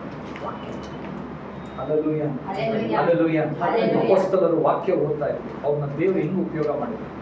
ಅವ್ರು ವಾಕ್ಯ ಓದ್ತಾ ಇದ್ರು, ವಾಕ್ಯ ಓದಿ ಉಪದೇಶ ಮಾಡ್ತಾ ಇದ್ರು. ಆ ಅಪೊಸ್ತಲರನ್ನ ದೇವರು ಹೆಂಗ್ ಉಪಯೋಗ ಮಾಡಿದ್ರು, ಹಲವಾರು ಉಪಯೋಗ ಮಾಡಿದ್ರು. ಅವ್ರ ನೆರಳುಗಳು ದೇವರು ಬಿಡುಗಡೆ ಮಾಡ್ತಾ ಇದ್ರು. ಅವ್ರ ಕೈ ಇಟ್ಟರೆ ಅದ್ಭುತಗಳು ಆಗ್ತಾ ಇತ್ತು. ಅವ್ರು ಹೋಗೋ ಜಾಗದಲ್ಲಿ ದೇವ್ರ ರಾಜ್ಯಗಳು ಕಟ್ತಾ ಇದ್ರು. ಅವ್ರನ್ನ ಎಷ್ಟು ಹಿಂಸೆ ಮಾಡಿದ್ರು, ಎಲ್ಲಾದ್ರೂ ಒಂದ್ ಜಾಗದಲ್ಲಿ ಅಯ್ಯೋ ನನಗೆ ಹಿಂಸೆ, ನಾನು ದೇವರೇ ಬರಲ್ಲ ಅಂತ ಯಾರನ್ನ ಕಣ್ಣೀರಿಟ್ಟಿರೋದು ನೋಡಿದಿರಾ? ಅಯ್ಯೋ ಈ ದೇವ್ರು ನಂಬಿದ್ರಿಂದ ನನಗೆ ಈ ತರ ಕಷ್ಟ ಅಂತ ಹೇಳೋದು ನೋಡಿದಿರಾ? ಅಯ್ಯೋ ನಾನು ಯಾಕಾದ್ರೂ ಈ ದೇವ್ರು ನಂಬುದ್ನೋ ಈ ತರ ತೊಂದರೆ ಆಗಿ ಹೇಳೋದು ನೋಡಿದಿರಾ? ಯಾಕಂದ್ರೆ ಅವ್ರು ವಾಕ್ಯ ಓದೋರು. ಕಷ್ಟ ಅವ್ರಿಗೂ ದೇವ್ರಿಗಿರುವ ಪ್ರೀತಿನ ಯಾವತ್ತೂ ಬೇರ್ ಮಾಡಲ್ಲ. ಆದ್ರೆ ಇವತ್ತು ನೀನು ವಾಕ್ಯ ಓದಿಲ್ಲ ಅಂದ್ರೆ ಒಂದು ಚಿಕ್ಕ ಜಗಳ ಬಂದ್ಬಿಟ್ರೆ ಸಾಕು, ದೇವ್ರು ಎಲ್ಲ ನಮ್ಮ ಲೈಫಲ್ಲಿ ಇದನ್ನೇ ಮಾಡೋದು. ನಮಗೆ ದೇವರು ಸರಿ ಇಲ್ಲ. ಹಲ್ಲೆಲೂಯಾ. ದೇವ್ರು ಏನಿಲ್ಲ ರೀ, ಮನೇಲಿ ಹೆಂಡತಿ ಏನಾದ್ರೂ ಒಂದೆರಡು ದಿನ ಕರೆಕ್ಟ್ ಆಗಿ ಅಡಿಗೆ ಮಾಡಿಲ್ಲ, ಸಾರು ಹಾಕ್ಲಿಲ್ಲ ಅಂದ್ರೆ ನಾನು ಆಗ್ಲೇ ಅನ್ಕೊಂಡೆ ಇವಳು ಕರೆಕ್ಟಾ ನನಗೆ ಅಂತ. ದೇವ್ರು ಏನೋ ಮಾಡ್ಕೊಂತಂದ್ರೆ ಇವತ್ತು ಉಪ್ಪಿಲ್ದಿರೋ ಸಾರು ತಿನ್ನೋತರ, ಬರೀ ಉಪ್ಪಿಲ್ದಿರೋ ಸಾರಿಗೆ ಅದು ಕರೆಕ್ಟಾ ಇಲ್ವಾ ಅಂತ ಥಿಂಕ್ ಮಾಡೋ ಲೆವೆಲ್ಗೆ ಬಂದಿದೆ ಅಂದ್ರೆ ನೀನು ವಾಕ್ಯನೇ ಓದ್ತಾ ಇದ್ದೆ, ವಾಕ್ಯ ಓದ್ತಾ ಇದ್ದೆ. ಅದೇ ತರನೇ ಗಂಡಸರ ಹತ್ರ ಹೆಂಗಸರು ಚಿಕ್ಕ ವಿಷಯಕ್ಕೆ ನೀವೇನಾದ್ರೂ ನೋವು ಮಾಡ್ಕೊಂಡು ಬಟ್ಟೆ ಕೊಡಿಸ್ಲಿಲ್ಲ ಅಂತ ಏನಾದ್ರು ನೀವೇನಾದ್ರು ಡಿಸ್ಟರ್ಬ್ ಆಗಿ ಅಯ್ಯೋ ನಿಮ್ಗೆ ಯಾವತ್ತು ಬಟ್ಟೆನೇ ಕೊಡಿಸಲ್ಲ ಅಂತ ಅನ್ಕೊಂಡ್ರೆ ಇನ್ನೂ ಬೆಳೆದಿಲ್ಲ. ಹಲ್ಲೆಲೂಯಾ. ಸಮಥಿಂಗ್ ಡಿಫ್ರೆಂಟ್ ಮಾಡಿದ್ರು, ಸಮಥಿಂಗ್. ಇವತ್ತು ಎಷ್ಟು ನೋವು ಅಲ್ಲಿ ದಾವಿದ ನಡೆದ, ಎಷ್ಟೋ ಅವನಿಗೆ ದೇವ್ರ ಅಭಿಷೇಕ ಮಾಡ್ಬಿಟ್ರು, ಆದ್ರೆ ಎಲ್ಲಾ ಕಷ್ಟ. ಸೌಲ ಸಾಯ್ಸಕ್ ಬರ್ತಾವನೆ, ಅಲ್ಲಿ ರಾಜನ ಅಲ್ಲಿ ಕೆಲಸ ಹೋಯ್ತು, ಅವ್ರ ಮಗಳನ್ನ ಮದುವೆ ಆಗಿದ್ರು, ಮಗಳನ್ನ ಬಿಟ್ಟು ಎಲ್ಲೋ ರೋಡ್ ತಿರುಗ್ತಾವನೆ, ಅಲ್ಲಿಗೆ ಜಂಗಲ್ ತಿರುಗ್ತಾ ಇದ್ದಾನೆ. ಇಲ್ಲಿ ದೇವ್ರಿಗಾಗಿ ಡ್ಯಾನ್ಸ್ ಮಾಡಿದ್ರೆ ಅವ್ರ ಹೆಂಡತಿನೇ ನಗ್ತಾ ಇದ್ದಾಳೆ, ಹೀಯಾಳಿಸ್ತಾ ಇದ್ದಾಳೆ. ಇಷ್ಟೆಲ್ಲ ಅನುಭವಿಸಿದ್ರು ಸಹ ಅವನು ಒಂದು ಜಾಗದಲ್ಲೂ ದೇವ್ರ ವಿರುದ್ಧವಾಗಿ ಮಾತಾಡಿದ್ರು. ಒಂದು ಜಾಗದಲ್ಲೂ ದೇವ್ರನ್ನ ಯಾಕೆ ನನ್ನ ಲೈಫಲ್ಲಿ ಕಷ್ಟ ಕೊಟ್ಟೆ ಅಂತ ಕೇಳಲಿಲ್ಲ. ಒಂದು ಜಾಗದಲ್ಲೂ ಸ್ವಾಮಿ ನನ್ನನ್ನು ಅಭಿಷೇಕಿಸಿದ್ಯಲ್ಲ, ನನ್ನನ್ನು ಯಾಕೆ ಉಪಯೋಗಿಸ್ತಾ ಇಲ್ಲ ಅಂತ ಕೇಳಲಿಲ್ಲ. ದೇವರ ಸಮಯಕ್ಕೆ ಕಾಯ್ತಾ ಇದ್ದ. ಯಾಕಂದ್ರೆ ಅವನು ದೇವ್ರ ವಾಕ್ಯ ಗೊತ್ತು, ನನ್ನನ್ನು ಅಭಿಷೇಕಿಸಿದ ದೇವರ ಅಭಿಷೇಕನ ಸುಮ್ಮನೆ ಇಡಲ್ಲ, ಒಂದಲ್ಲ ಒಂದಿನ ನನ್ನನ್ನು ಉಪಯೋಗಿಸ್ತಾನೆ ಅಂತ ಹೇಳಿ. ಇವತ್ತು ನೀನೆಲ್ಲ ನಂಬಿಕೆ ಬರಬೇಕು. ನಂಬಿಕೆ, ವಾಕ್ಯ ಓದಿದ್ರೇನೆ ನಮ್ಮ ನಂಬಿಕೆಯನ್ನು ಹೆಚ್ಚಲ್ಪಡ್ತದೆ. ವಾಕ್ಯ ಓದಲಿಲ್ಲ ಅಂದ್ರೆ ನಮಗೆ ನಂಬಿಕೆ ಬರಲ್ಲ. ವಾಕ್ಯ ಓದಲಿಲ್ಲ ಅಂದ್ರೆ ನೀನು ಬೇಗ ಪಾಪಕ್ಕೆ ಬಿದ್ದೋಗ್ಬಿಡ್ತೀವಿ. ಈ ಕಡೆ ಇದ್ದಾಗ ಹೆಂಗಿರುತ್ತೆ ಅಂದ್ರೆ ನಾವು ಗಾಳಿಪಟ ಇದ್ದಂಗೆ ಇರ್ತೀವಿ. ಈ ಕಡೆ ದೇವ್ರ ಮಕ್ಕಳ ಜೊತೆ ಇದ್ದಾಗ ದೇವ್ರು ಹಲ್ಲೆಲೂಯಾ ಪ್ರೈಸ್ ದಿ ಲಾರ್ಡ್, ನಿನ್ನಿಂತ ದೇವ್ರು ಯಾರು ಇಲ್ಲ, ನೀನೇ ನನಗೆಲ್ಲ, ನಾನು ಇನ್ಮೇಲೆ ಎಲ್ಲ ಪಾಪ ಬಿಟ್ಟು ನಿನಗಾಗಿ ಜೀವನ ಮಾಡ್ತೀನಿ, ಹಿಂಗೆ ಕೈ ಎತ್ತಾರೆ. ಸ್ವಲ್ಪ ಲೋಕದ ಕಡೆ ಹೋಗಿ ಒಂದ್ 4 ಜನ ಹಳೆ ಫ್ರೆಂಡ್ಸ್ ಸಿಕ್ಕಿದ್ರೆ ಅವ್ರು ಹೇಳಿದ್ರ ಜೀವನ, ಹೌದಾ ನೀವು ಬಾರ್ಗ್ ಹೋಗಿದ್ರ, ನನಗೇನೋ ಗೊತ್ತಿಲ್ಲ, ನಮ್ಮ ದೇವ್ರು ಎಲ್ಲ ಅವಾಗ ದೇವ್ರ ಮೇಲೆ ಕೋಪ. ನಾನು ಯಾಕಾದ್ರೂ ಯೇಸು ಸ್ವಾಮಿ ನಂಬೋದ್ನೋ, ಇರೋ ಬರೋದೆಲ್ಲ ಮಾಡ್ಬೇಡ ಅಂತಾನೆ. ಪಿಕ್ಚರ್ಗೆ ಹೋಗೋಣ ಅಂದ್ರೆ ಬೇಡ ಅಂತಾನೆ, ಮಾಲ್ಗೆ ಹೋಗೋಣ ಅಂದ್ರೆ ಬೇಡ ಅಂತಾನೆ, ಬಾರ್ಗೆ ಹೋಗೋಣ ಅಂದ್ರೆ ಬೇಡ ಅಂತಾನೆ. ಏನು ಮಾಡೋದು ನಾವು? ಸೈಲೆಂಟ್ ಆಗಿರೋ ನೋಡಿದ್ರೆ ತುಂಬಾ ಜನ ಈ ಪ್ರಶ್ನೆ ಕೇಳಿದ್ರೆ ದೇವ್ರಿಗೆ. ಹಲ್ಲೆಲೂಯಾ. ಆದ್ರೆ ದೇವರಲ್ಲಿ ಇರೋನಿಗೆ ಅದೆಲ್ಲ ಇದೇ ನನಗೆ ಸಂತೋಷ ಅಂತ ಹೇಳ್ತಾರೆ, ಇದು ನನಗೆ ಆನಂದ ಅಂತಾರೆ, ಇದು ನನ್ನ ಜೀವನ ಅಂತ ಹೇಳ್ತಾರೆ. ಆ ರೀತಿಯಾಗಿ ನೀನು ಬದಲಾಗ್ಬೇಕಂತಂದ್ರೆ ನೀನು ವಾಕ್ಯ ಓದಬೇಕು. ನಿನ್ನ ಮಕ್ಕಳನ್ನ ವಾಕ್ಯ ಓದಿಸ್ರಿ. ಇವತ್ತು ಅವ್ರು ಏನೋ ತಪ್ಪು ಮಾಡ್ತಾ ಇದ್ದಾರೆ, ದೇವರಲ್ಲಿ ಭಯ ಭಕ್ತಿ ಇಲ್ಲ, ನಿನ್ನ ಮಾತು ಕೇಳ್ತಾ ಇಲ್ಲ, ನಿಮ್ಮ ಸಭೆ ಕರೆಕ್ಟಾಗಿ ಬರ್ತಾ ಇಲ್ಲ, ಪ್ರೇಯರ್ ಕೂತ್ಕೊತಾ ಇಲ್ಲ, ನೀವು ಅವ್ರು ಬೈಬೇರಿ ಹೊಡಿಬೇಡ್ರಿ, ಏನು ಯೂಸ್ ಇಲ್ಲ, ಅವ್ರು ಇನ್ನೂ ಹಾಳಾಗ್ತಾರೆ. ಎಚ್ಚರಿಕೆ ಕೊಡ್ರಿ, ಸ್ವಲ್ಪ ಖಂಡಿಸ್ರಿ, ಆದ್ರೆ ವಾಕ್ಯ ಓದಕ್ಕೆ ಕೂರಿಸ್ರಿ. ನೋಡ್ರಿ ಅವ್ರು ಹೆಂಗ್ ಬದಲಾಗ್ತಾರೆ. ದೇವ್ರು ಮಾತಾಡ್ತಾನೆ. ನೀನು ಮಾತನಾಡಿ ಆಗದೆ ಇರೋ ಕಾರ್ಯ ನೀನ್ ದೇವ್ರು ಮಾತಾಡ್ತಾನೆ. ನಾನು ಹೇಳ್ತೀನಿ, ವಾಕ್ಯ ನೀನ್ ದೇವರಿಗಾಗಿ ಕೆಲವು ಕಾರ್ಯಗಳನ್ನು ಮಾಡುವಂತೆ ಪ್ರೇರೇಪಣೆ ಮಾಡ್ತಿರ್ತಾರೆ. ವಾಕ್ಯ ಓದಿ. ಕೆಲವೊಮ್ಮೆ ನೀನು ಪ್ರೇಯರ್ ಮಾಡಿ ಕೂಡ ನೀನು ಕೆಲವೊಂದು ಬಿಡಕ್ಕಾಗಲ್ಲ. ಕೆಲವೊಮ್ಮೆ ನೀನು ಪ್ರೇಯರ್ ಮಾಡಿ ಕೂಡ ನಿನಗೆ ಆಶೀರ್ವಾದ ಬಂದಿರಲ್ಲ. ಕೆಲವೊಮ್ಮೆ ನೀನು ಪ್ರೇಯರ್ ಮಾಡಿ ಕೂಡ ನೀನು ಇನ್ಕ್ರಿಮೆಂಟ್ ಬಂದಿರಲ್ಲ, ಪ್ರಮೋಷನ್ಸ್ ಬಂದಿರಲ್ಲ, ಕೆಲಸ ಸಿಕ್ಕಿರಲ್ಲ, ರೋಗಗಳು ಹೋಗಿರಲ್ಲ. ಆದ್ರೆ ವಾಕ್ಯ ಓದ್ತಾ ಇರ್ಬೇಕಾದ್ರೆ ದೇವರು ಅದನ್ನ ತೆಗೆದಾಕ್ತಾ ಇರ್ತಾರೆ. Hallelujah, hallelujah. ನಾವು ದೇವರಲ್ಲಿ ನಿಂತು ಒಪ್ಪಿಸ್ಕೊಡೋಣ, ಸ್ವಾಮಿ ಇನ್ಮೇಲೆ ನಾನು ದಿನ ವಾಕ್ಯ ಓದ್ತೀನಿ. ಹಲ್ಲೆಲೂಯಾ, ದಿನ ವಾಕ್ಯ ಓದಿ. ಏನೋ ಒಂದು 3 ಅಧ್ಯಾಯ, ಜಾಸ್ತಿ ಓದ್ಬೇಡ್ರಿ. ನೀವು ಎಲ್ಲ ಕೆಲಸ ಮಾಡ್ತೀರಾ, ಕಷ್ಟಪಡ್ತೀರಾ, ನೋ ಪ್ರಾಬ್ಲಮ್.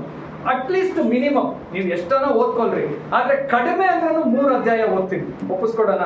3 ಅಧ್ಯಾಯ ಓದಕ್ಕಾಗಲ್ಲ? ಆಗಲ್ಲ. ಅಲ್ಲೆಲ್ಲೂಯ್ಯ. ಕೆಲವ್ರಿಗೆ ಅಧ್ಯಾಯ ಅಂದ್ರೆ ಗೊತ್ತಿಲ್ಲ, ಪಾಸ್ಟ್ರೆ ಅದು ಎಲ್ಲಿದೆ, ಏನ್ ಮಾಡ್ಬೇಕು, ಎಲ್ಲಿ ಹೋಗಿ ಓದ್ಬೇಕು ಅಂತ ಥಿಂಕ್ ಮಾಡ್ತಾರೆ. ಬೈಬಲ್ ಅಲ್ಲೇ ಇರತ್ತಪ್ಪ, 3 ಅಧ್ಯಾಯ ಓದ್ಬೇಕು. ಅಲ್ಲೆಲ್ಲೂಯ್ಯ. ಒಪ್ಪಿಸ್ಕೊಡ್ತೀರಾ? ರೆಡಿನಾ? ಎದ್ದಿಸ್ಕೊಳ್ರಿ. ನಾವೆಲ್ಲರೂ ಎದ್ದಿಸ್ಕೊಳ್ಳೋಣ, ದೇವ್ರಿಗೆ ಹೇಳೋಣ, ಸ್ವಾಮಿ ನಾನು ಒಪ್ಪಿಸ್ಕೊಳ್ರಿ. ಆನ್ಲೈನ್ ಅಲ್ಲೂ ಕೂಡ ನೀವೆಲ್ಲರೂ ದೇವ್ರಿಗೆ ಒಪ್ಪಿಸ್ಕೊಳ್ರಿ, ನಾನು ಇನ್ನು ಮೇಲೆ ವಾಕ್ಯ ಓದ್ತೀನಿ. ಸ್ವಾಮಿ, ಬಂದ ಪ್ರತಿಯೊಬ್ಬರು ನಿನ್ನ ಕೈಯಲ್ಲಿ ಒಪ್ಪಿಸ್ತಾ ಇದ್ದೀನಿ.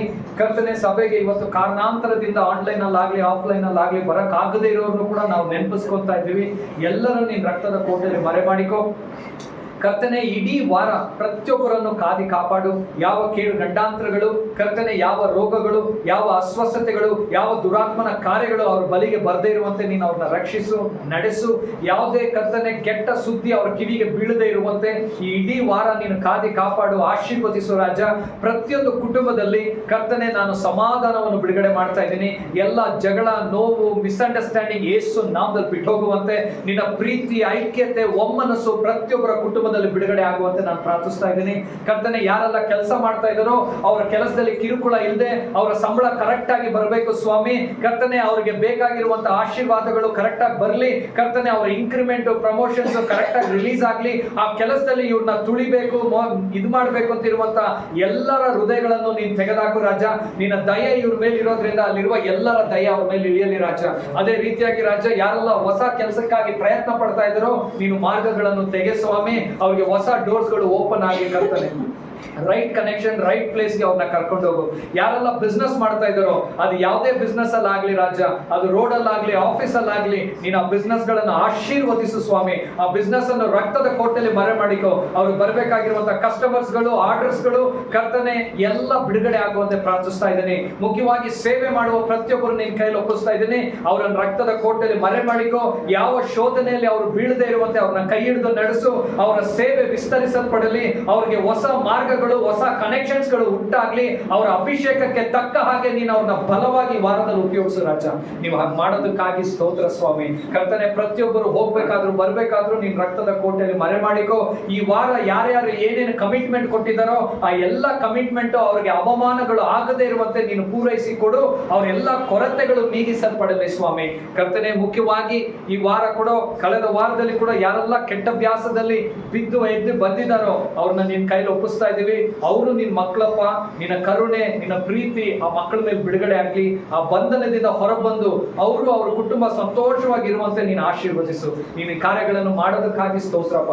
ಯೇಸು ಕ್ರಿಸ್ತನ ನಾಮದಲ್ಲಿ ಪ್ರಾರ್ಥಿಸಿ ಬೇಡಿ ಹೊಂದಿದೆ ಜೀವಾಳ ತಂದೆಯೇ, ಆಮೆನ್. ತಂದೆ ದೇವರ ಪ್ರೀತಿಯು, ಯೇಸು ಕ್ರಿಸ್ತನ ಕೃಪೆಯು, ಪವಿತ್ರಾತ್ಮನ ಅನ್ಯೋನ್ಯತೆ ಸಹವಾಸವು ಸದಾಕಾಲ ನಮ್ಮ ನಿಮ್ಮೆಲ್ಲರೊಟ್ಟಿಗಿರಲಿ. Amen, amen. ಹಲ್ಲೆಲೂಯಾ.